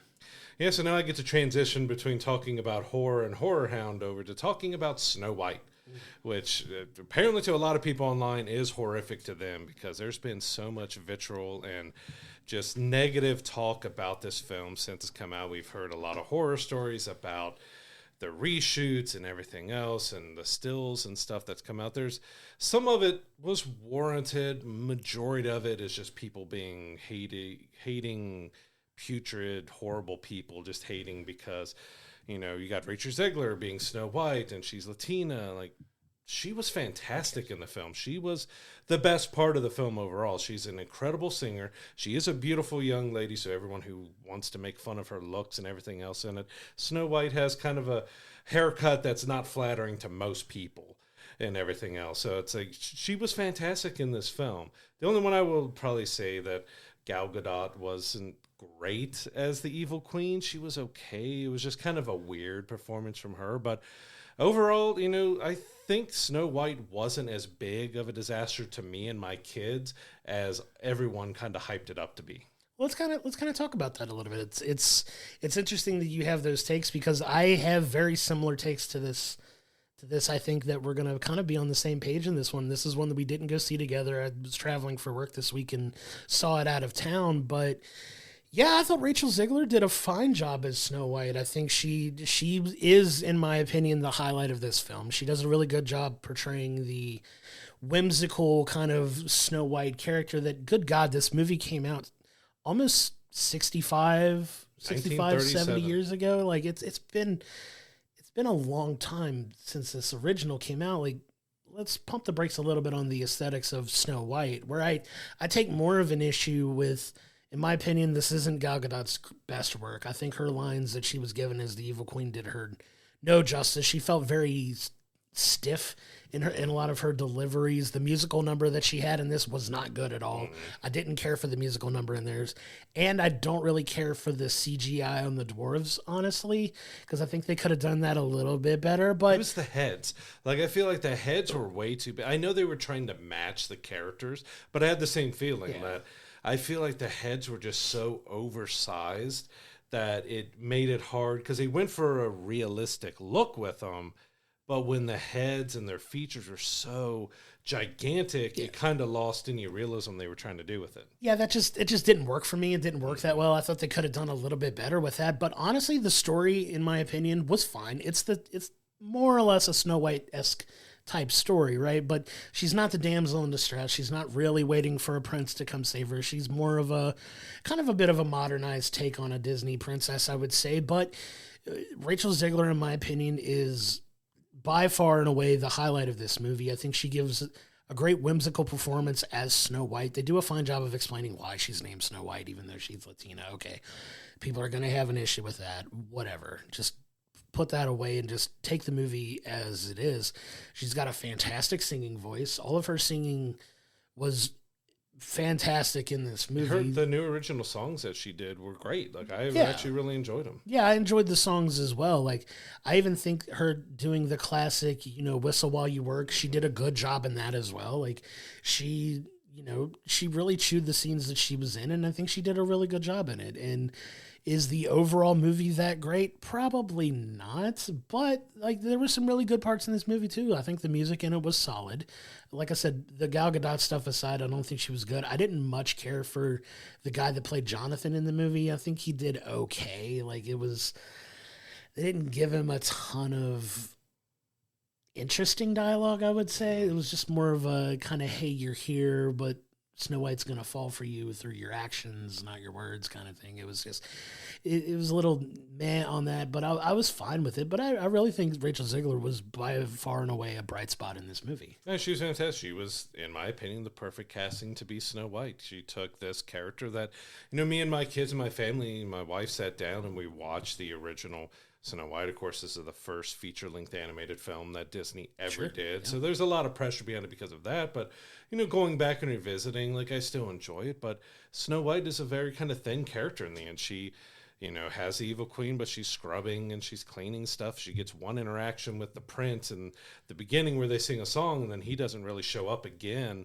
in the original animated Snow White until he has to kiss her and bring her, back to life. So he was a very thin character, but she was a princess that, you let me stay with you, George. I'll cook and clean and I'll do all this for you and all that. She was kind of very thin. So they looked at bringing and modernizing that. Like you said, she kind of wants to stand up to her evil queen stepmother and she wants to help her people and everything's about that. So they did make some changes to the story. But yeah, it was a little weird with Jonathan. So instead of him being a prince, he's a bandit and he has a band of bandits that mostly was used for a little comedic effect and a little bit of action in the film. But they were kind of just strange. And that was where a lot of the controversy when we were first seeing stuff on the film, because everyone thought they were replacing the dwarves with bandits, and it wasn't exactly that case. They were using both, but the bandits, it was supposed to give another layer that these apparently bandits who were going against the queen because they believe in what the king stood for and stuff, but not really. They were using that for their own good. But,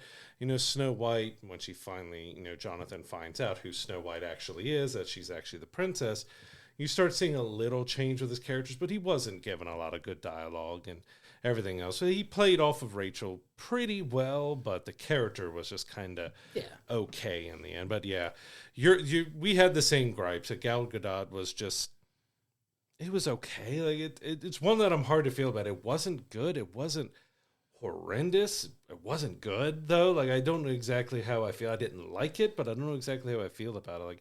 She was trying, but it just felt weird, especially when she went into becoming the decrepit evil witch. I'm guessing it was another actress that did the voice and did everything to that, but the voice didn't feel like an old lady. It felt like someone pretending to be an old lady, but not sounding like an old lady. So it's like a younger person trying to sound like an old lady, but still sounding like an or sounding like a younger person. And it just was okay. And you didn't really get the reason why Snow White in the animated series was so trusting to take the apple, and you didn't really get any expansion on that. Okay, well, here, why don't you take this apple for the road to be able to go, rescue Jonathan from being captured and stuff. Just you were just loading up a bag of food inside the house, but you're going to eat an apple from an old. You've got to have it in the movie, but they didn't really try to expand and make that make any more sense than it did in the animated film. You teach your kids not to take candy from strangers. She's taking an apple from an old lady, and that ends up and they didn't do the glass coffin and everything else. It ended up putting in a rock, which they made fun of earlier in the show. But I think they did a fair job of trying to modernize the story, bring it in, and add a little more depth to Snow White at least. The Evil Queen is still thin. Jonathan was a bit thin. The dwarves, as we mentioned, the CG wasn't very good on it. They went for a realistic, but because, at least to me, with the proportions that they had for their heads to the bodies, it just completely took me out of their scenes because I couldn't stop staring at how they looked other than just being in the scene with them.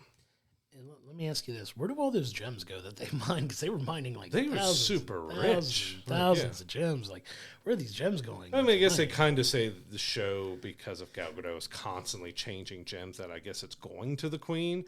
They don't really care, but it was a fun little poke at a plot hole that I had coming out of it. But I don't know, man. I don't think it's deserving of all of the hate that it's getting. It's certainly not a film that doesn't have flaws. There are several things that are flawed about this, but there are bright spots in this that, and in my opinion, should be acknowledged and, should be given their due. Like I said, Rachel Zegler, fantastic in this movie. She's the bright spot in it. And she brought a lot of heart to a character that, if you go back and watch the original, was kind of very just floofy, typical princess type of character. And I get the external controversies, around like her political opinions and being very vocal about that and turning a very potential sizable portion of her audience off with some of that stuff. And I get that. Not doing yourself any favors marketing wise from this, but in the context of just the film alone, which is what we're here to talk about, just kind of the merits of the film itself, like I think they did a fine job in this live action adaptation that they've done. And it's really hard when you have something as iconic as Snow White, because Snow White is, like you said, the OG of Disney animated films. Like it's like it's the first full length one, and that's some lofty expectations to live up to, but it's also 80 years old. Like it's okay to update it a little bit, you know what I mean? Like it's fine. Like you're not like completely just ripping apart the original here. You're kind of taking it and doing your own thing with it, which is fine. Like it pays enough respect to the original. A fair amount of the source stuff is there. You get a lot of the classic songs, you get some new songs, you get some, a little bit of mix there that I think they do a fine enough job with it. The story's fine. It's, loving family loses king and queen, evil queen comes through and kind of just takes over, still, fairest of them all, the mirror and all that stuff. You get all that in this, so it's not just completely throwing away the original by any means, but I definitely don't think it's worth it's warranting all of the hate that it's getting. That's just a lot of very angry, vitriolic part of the internet that likes to do these things to films to get them to fail, and I don't understand why people are like that, but I wish more people would give films like this just a chance. Like, if you see it and don't like it, that's fine, but don't judge a movie sight unseen. I can't stand that. Yeah, and a lot of it was revolving around, like, also Gal Gadot is jealous of Rachel Zegler, of her looks and stuff. Like, being the fairest one of all is not just physical beauty, it's about internal beauty and how you treat people and the heart you have and stuff. And most of the internet doesn't get that. They're just comparing, like, again, Rachel Zegler is a beautiful young woman. There's no hate that she needs to get. Gal Gadot is a very beautiful woman. You don't have to compare that. Well, that's all they're comparing is that. Snow White is not just about physical beauty. They're two different women, especially age and everything They very clearly talk about it in the movie. And they very clearly talk about in the movie, it's not just about physical beauty. It's about your internal beauty and how you treat people and the heart and the generosity and everything else. And a lot of people on the internet could learn a lot from that and not be such judgmental fools that go on about it. Like, this isn't a perfect film. It has its problems, but it didn't deserve all the hate, especially when most of the hate is just ridiculous, dumb stuff that people come up with on the internet. And I could ramble on about that forever, but it's just not warranted. So in the end, Snow White wasn't the disaster that the internet and everyone led you to believe it. It has its problems, it has its issues, but Rachel Zegler is fantastic as Snow White. She can sing amazingly. She fit the character so well. The dwarves and Gal Gadot were kind of a little bit more of the low point. The story was okay. It's better than kind of what the original was, very thin on just giving us a princess, like your typical damsel in distress woman who's waiting on a man to save her. They modernize and update that. Some people have issues with that, but I didn't have any problem of them trying to give a little more depth to this character. So in the end, and based on my kids' enjoyment as well, I have two daughters who really enjoyed the film. I'm going to give it a 7. Said it still does have some issues, but it is not a disaster that we were led to believe beforehand. And the original songs were great. Like, not all of them worked, especially Gal Gadot's song, but most of the original songs really worked. Yeah, I agree with that. I was leaning around to 6.5 for my grading as well, because you do have to kind of knock it on, like we've talked about, the stiffness of Gal Gadot's performance. Wasn't the biggest fan of Jonathan as well. Like he's fine with what they give him, but he could be a little better. The off-putting aesthetic of the dwarves, I think, really kind of knocks that for me. But I think the storyline is fine. I think the music is good in it, like you said, with the exception of the Gal Gadot song. Like, the music on it is pretty solid in a modern telling. The classic songs work. They have the same charm as they did in the films, and for that reason, I'll give it a 6.5. But like, I agree, it's not worth all of the negative, like super over the top negative stuff that the internet's having you to believe. For the love of God, we'll say this until the end of time. we have our opinions on this too. It may not match what your opinion is. Go see the film yourself and draw your own conclusions in it. Try to go into these movies with an open mind because you may wind up getting a ton of enjoyment out of. Stop trying to listen to what people tell you about a movie before you go see it. Go see the film. Yep. Like, go see it and form your own opinions because you could be robbing yourself of something you really might wind up enjoying because you heard somebody say something terrible about it on the internet. Like, I for the love of me, I can't understand why that's so hard for people to just kind of disassociate from that. I don't know. Maybe I'm just wired differently than most people, but I can put all of that noise aside and go into a movie and take it as if it's not good. Trust me, we have no problem talking about how bad a film is. Go back and see our Flight Risk review. Yeah, go see Flight Risk. Go see her talk about Madam Web. That is an objectively bad film. Like, this is not an objectively bad film. It's not a great film. We're not saying it's the greatest thing you're going to see all year, but it's not going to be the worst film you see all year either. Like, it's not gonna hit that low of a mark either. Like, it's got its issues, it's got its flaws, and there are plenty of those. But there are enough bright spots that I think is warranted a watch. So go check it out. Snow White is in theaters right now. Give it a watch. Give it a check. If you don't want to go see it in theaters, fine. We're not going to change your mind on it. Go check it out when it comes out on Disney Plus. But it's definitely worth a watch, and I'd like to hear your opinion on it when you see it because I really do think the highlights of the film outshine the negatives in it in a lot of cases. So go check it out. Come to our socials. Tell us you think you're crazy. If you've seen the movie and you think completely different from us, let us know what you liked about it. Let us know what you didn't like about it. Let's have a conversation about it. We'd love to talk to you about it. Yeah, say 99% of the vitriol and the hate that you see around this movie are from people who have not watched it. And who refuse to watch it, but will continue with their opinion that it's horrendous without ever watching more than the trailers, which weren't great. The trailers didn't do the film much justice either, but they're spreading their hate just because they want to spread hate. Like, we need to do better, internet. Like, we're not saying it's a perfect film, but we got to stop this hate and vitriol and just ragging and destroying stuff before it's ever given a chance. Yeah, I mean, you could be robbing yourself of a movie you wind up putting in one of your favorites of the year. You never know, and it's sad that it's like that. And I want to kind of put a button on it there, and move into our TV review of the week, which is Daredevil. We'll just go ahead and jump into Daredevil now. We're at episode 4 now of this, of this opening season of Born Again, and I gotta say, like, we were left in a pretty shocking place at the end of episode 3 here with.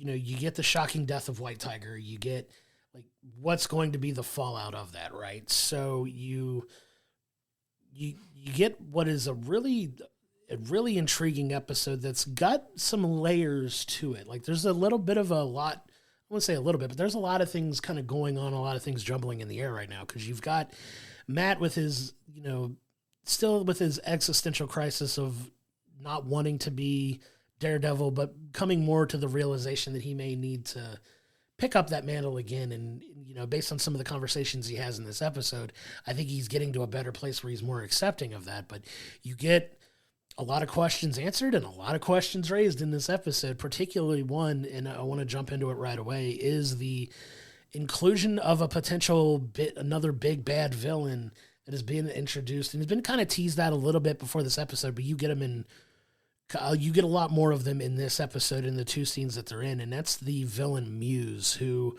if you're a fan of the Daredevil comics, it's a more modern villain that you may not be as familiar with, but a very, very potential troubling one that is going to cause a lot of problems, I think, for Daredevil moving forward.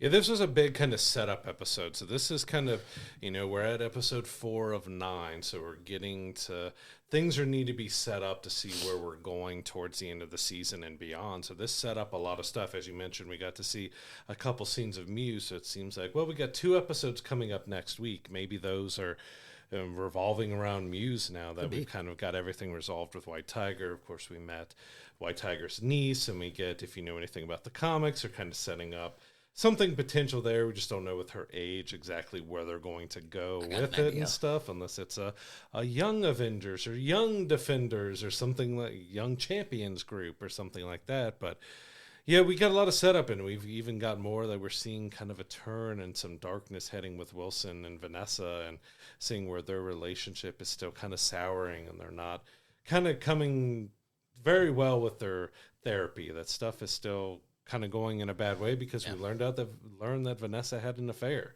And that, of course, Wilson had left. She thought he was never coming back, and she found an artist that kind of tickled her fancy and ended up having an affair. And, they talk about that in a way that is a fan of Kingpin and the show, anything he's saying is not the truth. He's like, oh, I just had a conversation with him. That was it. We find out later in the episode exactly what happened. And again, if you haven't watched any of our reviews here for Daredevil Born Again, we are going heavy spoilers with it. We're talking about everything. So you do get, at least with that aspect towards the end, we do see that Wilson has the guy locked up in a cell and he's just casually eating dinner in front of the guy with the guy screaming.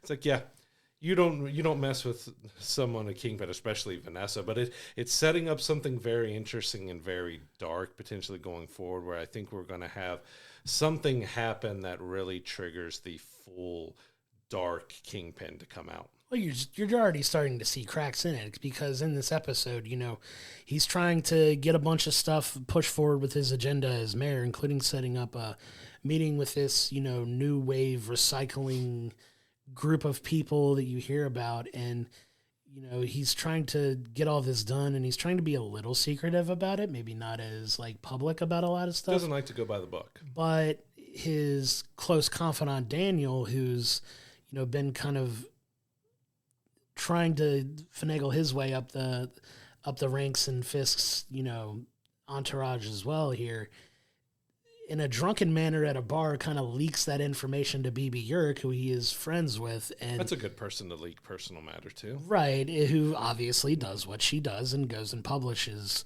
an article about it, which infuriates Wilson to, find the leak and find the mole. And you see that dark, angry, just blind rage out of Kingpin that you're used to seeing. And, he calls kind of an all hands meeting where he's like, I'm going to find this leak. And Daniel, just wrought with guilt, just confesses. And you're like, oh no, he's confessing. We've seen what happens to people that cross Kingpin. They cross him once and that's it. There's no forgiveness. There's almost certain death that comes with that. And you see kind of a little bit of a growth from Wilson here, where he kind of confesses these things, but Wilson forgives him. But he doesn't want him to forget it either. He's like, you get your one chance here. But if you do it again, it'll be the last thing you ever do. He's like, I normally don't forgive people. You could tell he wanted to snap his neck in that moment, but there was too many people around. He's like, I'll let it slide this time, but don't ever do it again. Right. And you see a little bit of, because I think he sees some potential in Daniel as well, because Daniel's one of those that is legitimately been on his side, kind of telling him what he wants to hear, while also kind of advocating to bypass some normal things that you would do to kind of get your agenda moving. But you see kind of that close relationship that he's forming with Daniel, that he was a little more forgiving. He was still hurt, but he let him live, which is, I guess you can call it growth from a villain if you want to. But you definitely see that blind rage coming out of Wilson there, that doesn't care, what I want has to happen right now kind of thing. And you see that starting to creep back in too. But you also have, in this episode, Matt, like I said, going through, processing what happened to Hector and kind of dealing with, still not properly dealing, I think, with the loss of Foggy. You kind of see him not willing to talk about it and stuff. And he eventually finds the shell casing of the bullet that kills Hector. And lo and behold, it's got a logo on it that we've been talking about since the show began. So that leads him to go and hunt down, and we finally find where Frank Castle has been this entire time. So we get Jon Bernthal's first appearance in the show as Frank Castle, and they have, in what my opinion is personally for me the highlight of the season so far, is the interaction between Jon and Matt, or between Frank and Matt, and just the dialogue and the conversation that they have is really, really incredibly powerful stuff. Yeah, a lot of emotion being let free because, Frank is calling Matt out for hey, you're not doing anything about, say his name, say Foggy. Why won't you say his name? What did you do to stop? After Foggy happened, Bullseye's just sitting there eating and breathing in prison and you've done nothing about it. And don't compare us. like we're getting stuff done the same way. Like, you're not like me. Like, you just say his name, like screaming about. I love how Jon Bernthal calls him Red, and the way he calls him Red, because come on, Red, and like just the way he says it is like, oh, he's just digging those punches in by calling him Red and how he talks to him. But there's a lot of emotion back and forth. You know, Matt ends up striking Frank, but he pulls away and he's like trying to calm himself, like, I'm not doing it, but Frank just, he doesn't pull any punches with his emotion, so he's calling him out full out, like, you haven't dealt with Foggy's death. Like, what have you been doing to yourself? Why are you doing and being the way you are? Why aren't you out there trying to stop everything that's happening? Like, you know, I'm here because this is where I need to be right now, and other stuff, and like laying it all out on the line. But it was just a great back and forth between them both, just attack here, well, I'm going to attack you with this, I'm going to attack you with this, and they just had a great dynamic back and forth. Like, give me just Punisher and Daredevil together all the time, because they were just so fantastic together. This is my favorite line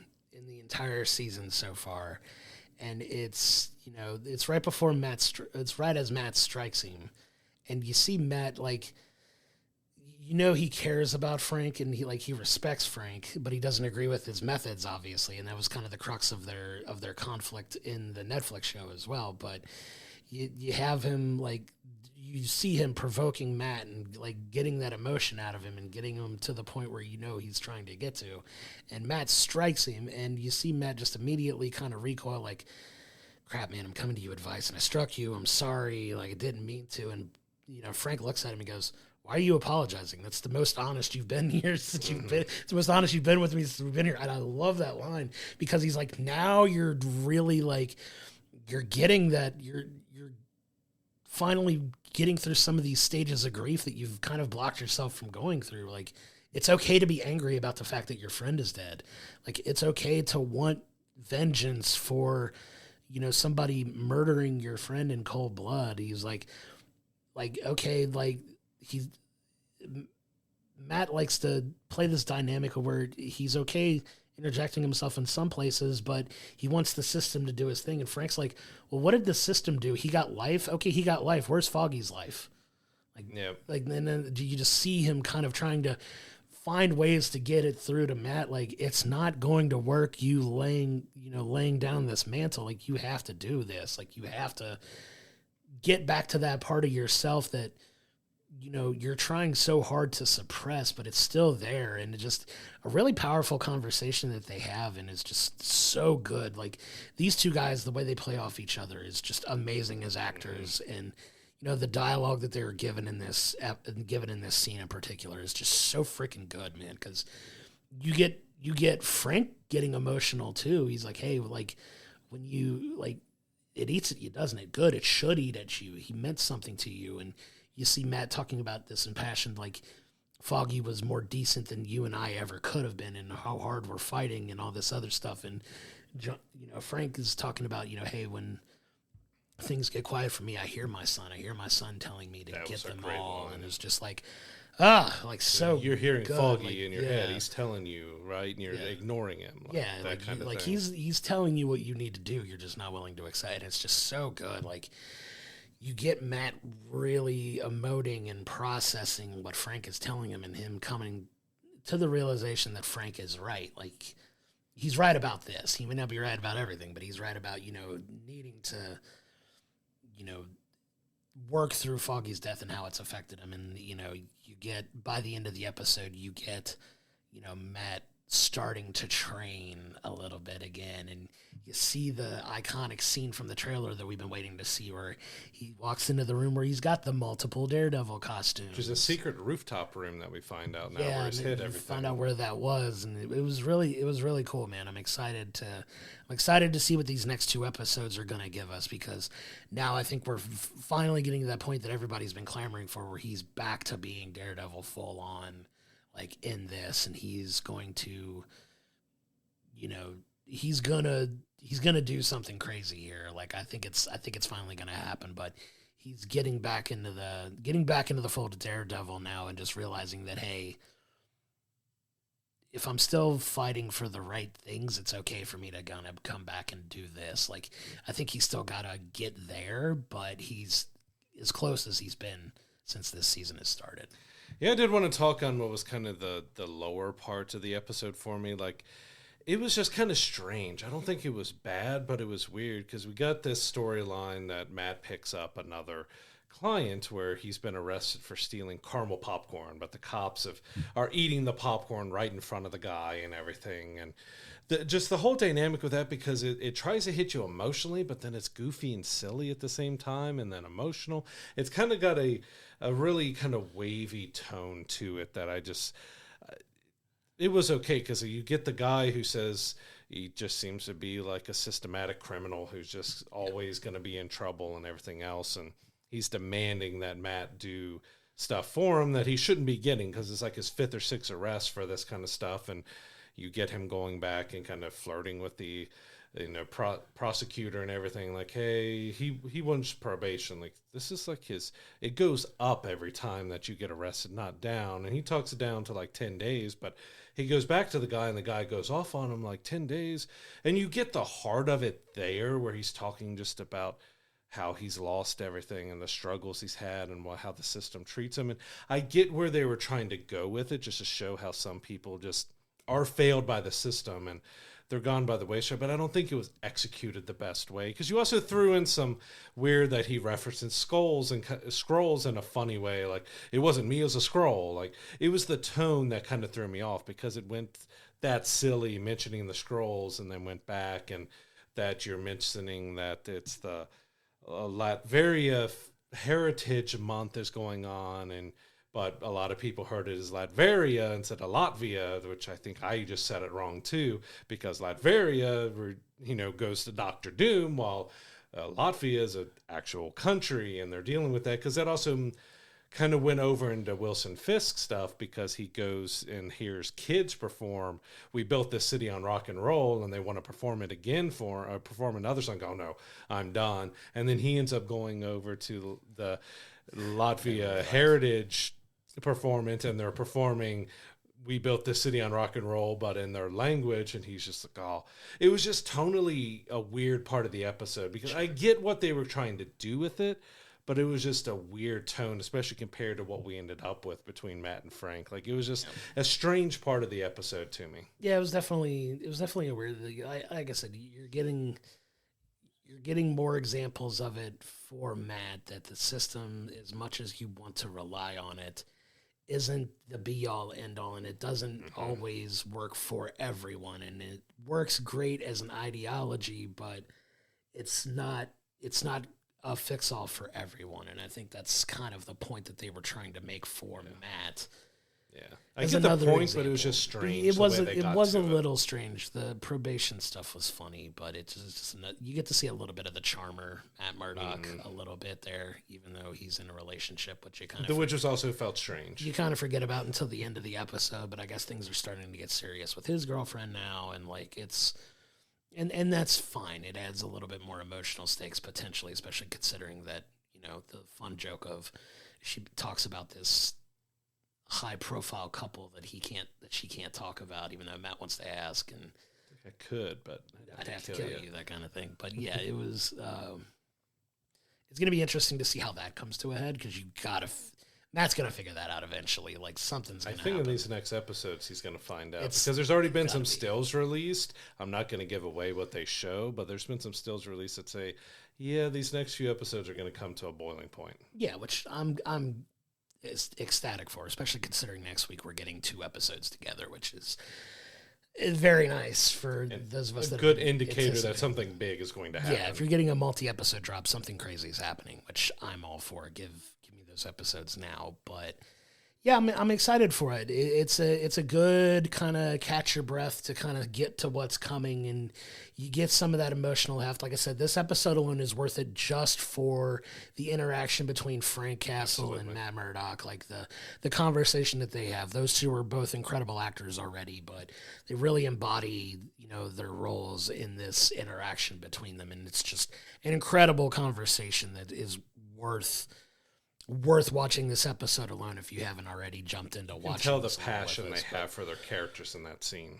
My God, once again, Jon Bernthal as Frank Castle is freaking amazing. I know we kind of talked about it in the news at the beginning of the episode, but my God, man, just seeing him and the intensity on his face and just the way he emotes and just chews every scene he's in these, like, he's so fantastic, intense, but compassionate and just, like, so smart and just so freaking good, man. Like, you really get him as prime Frank Castle in this. That not Punisher, but Frank Castle. Like, you get the heart and the emotion, but you also get the I'm a guy who's going to do what needs to be done, but he feels remorse, but he doesn't apologize for it. Like he knows he doesn't exactly do things right, but it's right to him how he feels. Like, it's just so much gravitas and everything that he nails of Frank Castle. Punisher's such a fantastic character study anyway, but my God, he is just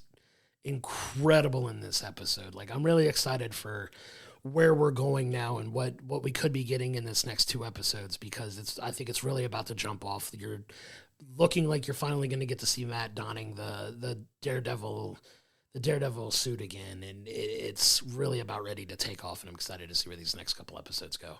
And it's also weird because we're trying to avoid as much as we can, and hope you all are too if you're as invested in this as much, is that they are filming season 2 while season 1 is playing, so there's so much stuff that's leaking and being shown out that is kind of spoiler. Like, I like they're getting ahead of the ball and getting it going, but it's causing problems with watching season 1 when you have so much stuff from the second season coming out. It's kind of spoiling potential stuff that happens with these characters and other things that happen. It's getting really hard to try to avoid that. We got to wait till next year. We have till the middle of April for this season to end.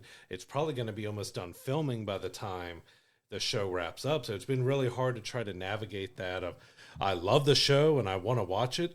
I don't want to see anything that's happening. I want it to be shown to me in the show, but it's the leaks and everything else that's coming out. Like, it's been difficult to avoid it. I'm so happy I've avoided it. Like, my algorithm is not showing me any of that stuff at all. It's because I'm looking up a lot of the news stories and stuff we do, so it's like it's popping everything in for me.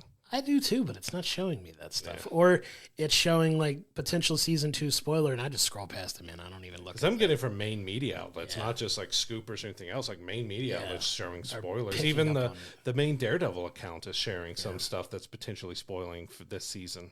Yeah, I'm gonna pat myself on the back here and just say I've done a good enough job of avoiding that, because I'm enjoying what we're getting every episode as it's coming to us, that I have no clue what's potentially happening in season 2. Don't care to know until we get it, kind of thing. Like, very thankful that I've avoided that. I just can't believe Batman shows up. And that's fine. And if he does, I'll be ecstatic for it. But, and if it gets spoiled for me in that way, this will be the last you see of us on the podcast. But it's still, like, it's exciting to see what's coming, and the fact that they're already, into recording the next season and getting the ball rolling on that just has me excited about the future of the show for sure. But it's going to be interesting to see where they go going forward. But Daredevil season 1, episodes 1 through 4 are available right now on Disney+. Please check out the show. If you're listening to us talk about it, hopefully you're watching along with us too, that it starts to make some sense. But if you're watching this and enjoying this journey, please come talk to us about these episodes. I could talk for hours about this show alone. So please, if you're watching it, come tell us what you think so far. What do you think is getting ready to happen in these upcoming episodes? We'd love to hear from you. And so coming up this week, we have a couple interesting films coming out. So we have Death of a Unicorn starring Jenna Ortega and Paul Rudd. So this is a kind of dark horror comedy that's going to be coming out. We also have The Woman in the Yard, which seems to be much more serious, dark horror. And then we have A Working Man. So this is a Jason Statham action film. It's kind of it feels like it's a follow-up to The Beekeeper. It's not related to The Beekeeper, but it's kind of the same thing. He plays a construction worker that has a military background, and when the daughter of the people, of the owners of the business, gets kidnapped, he goes into, mode to go track her down and save her because he's got such a connection to the family and stuff. It's a very kind of typical film, but it could be a lot of fun. Like, these are ones that you go in and turn your brain off and have a lot of fun with, because you get the Jason Statham action and everything else to it. It's kind of a loaded week, honestly, because like all 3 of these movies I want to see. I plan on at least seeing 2 of them maybe this week in theaters as well, because I really want to see Death of a Unicorn. I know we're not We're not going to be covering that just because this would be one of those weeks that if we didn't have Daredevil going on, we would probably be a double film review, in my opinion, because I love Paul Rudd. Jenna Ortega's fantastic as well. That movie looks like a lot of fun. I know we're not covering it, but 3 really solid movies coming out this week that I'm excited to check all 3 of them out. And then on demand, we have Mickey 17 is already dropping on demand on March 25th. So this is what we've been talking about with studios just not giving enough time. It's another 18-day window of when it became out in theaters to it coming on demand. They're already talking it's going to be a $70 to $100 million loss because it was kind of an expensive film to do. Go back on our archives to see what we thought about it, but we did really enjoy it. We had a lot of fun with it. It had its quirks and issues. It's a very sci-fi film that you have to be into, that very quirky, over-the-top kind of... Yeah, just use quirky a lot with, but it is a very quirky film. But it's just kind of crazy to see something that had a big budget. It's Robert Pattinson.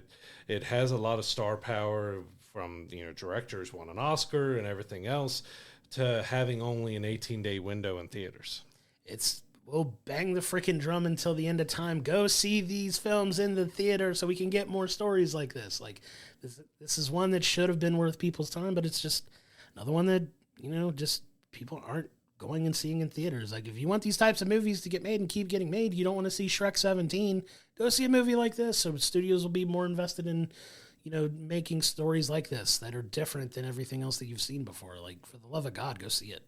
You also have the role of Jenny Penn, which is one that I'm really looking forward to checking out. It didn't get released around here. It's a John Lithgow, Jeffrey Rush thriller drama about, John Lithgow looks just incredibly dark and disturbing in this film. It's set in a retirement home, but there's some stuff that's going on that's not very good, and we see a very dark performance by him. So I'm really looking forward to checking it out, but it was one that we didn't really see or hear a lot on. Smaller film that just didn't get a long time in theaters either. It may have got a bigger release, but we didn't get it in our area. But I'm really looking forward to checking it out because I think I sent you the trailer on it, and I'm like, all right, this. I also made the joke like Dumbledore's looking really just messed up here, but it was that trailer came out like the same day that he officially said that he's going to be Dumbledore. So I'm like, oh yeah, Dumbledore's really disturbed. Yeah, it's the exact joke I was going to make because. That's the next big role that he's getting ready to take. But that film looks pretty cool and pretty intriguing. I want to go check that one out for sure. Yeah, over on the streaming side, we have Holland on Prime Video. So this is a Nicole Kidman, Matthew McFadden thriller drama that'll be out on March 27th. Of course, Nicole Kidman had a big role last year in Baby Girl that's a lot. So now she's got a streaming film. It's going to be interesting to see. It's set in Holland, but it's a little bit of a thriller film. I'm interested to see. I haven't seen anything on it other than when I was looking it up and saw that it was coming out. Like these streaming companies, if they want their stuff to do good, you need to advertise it.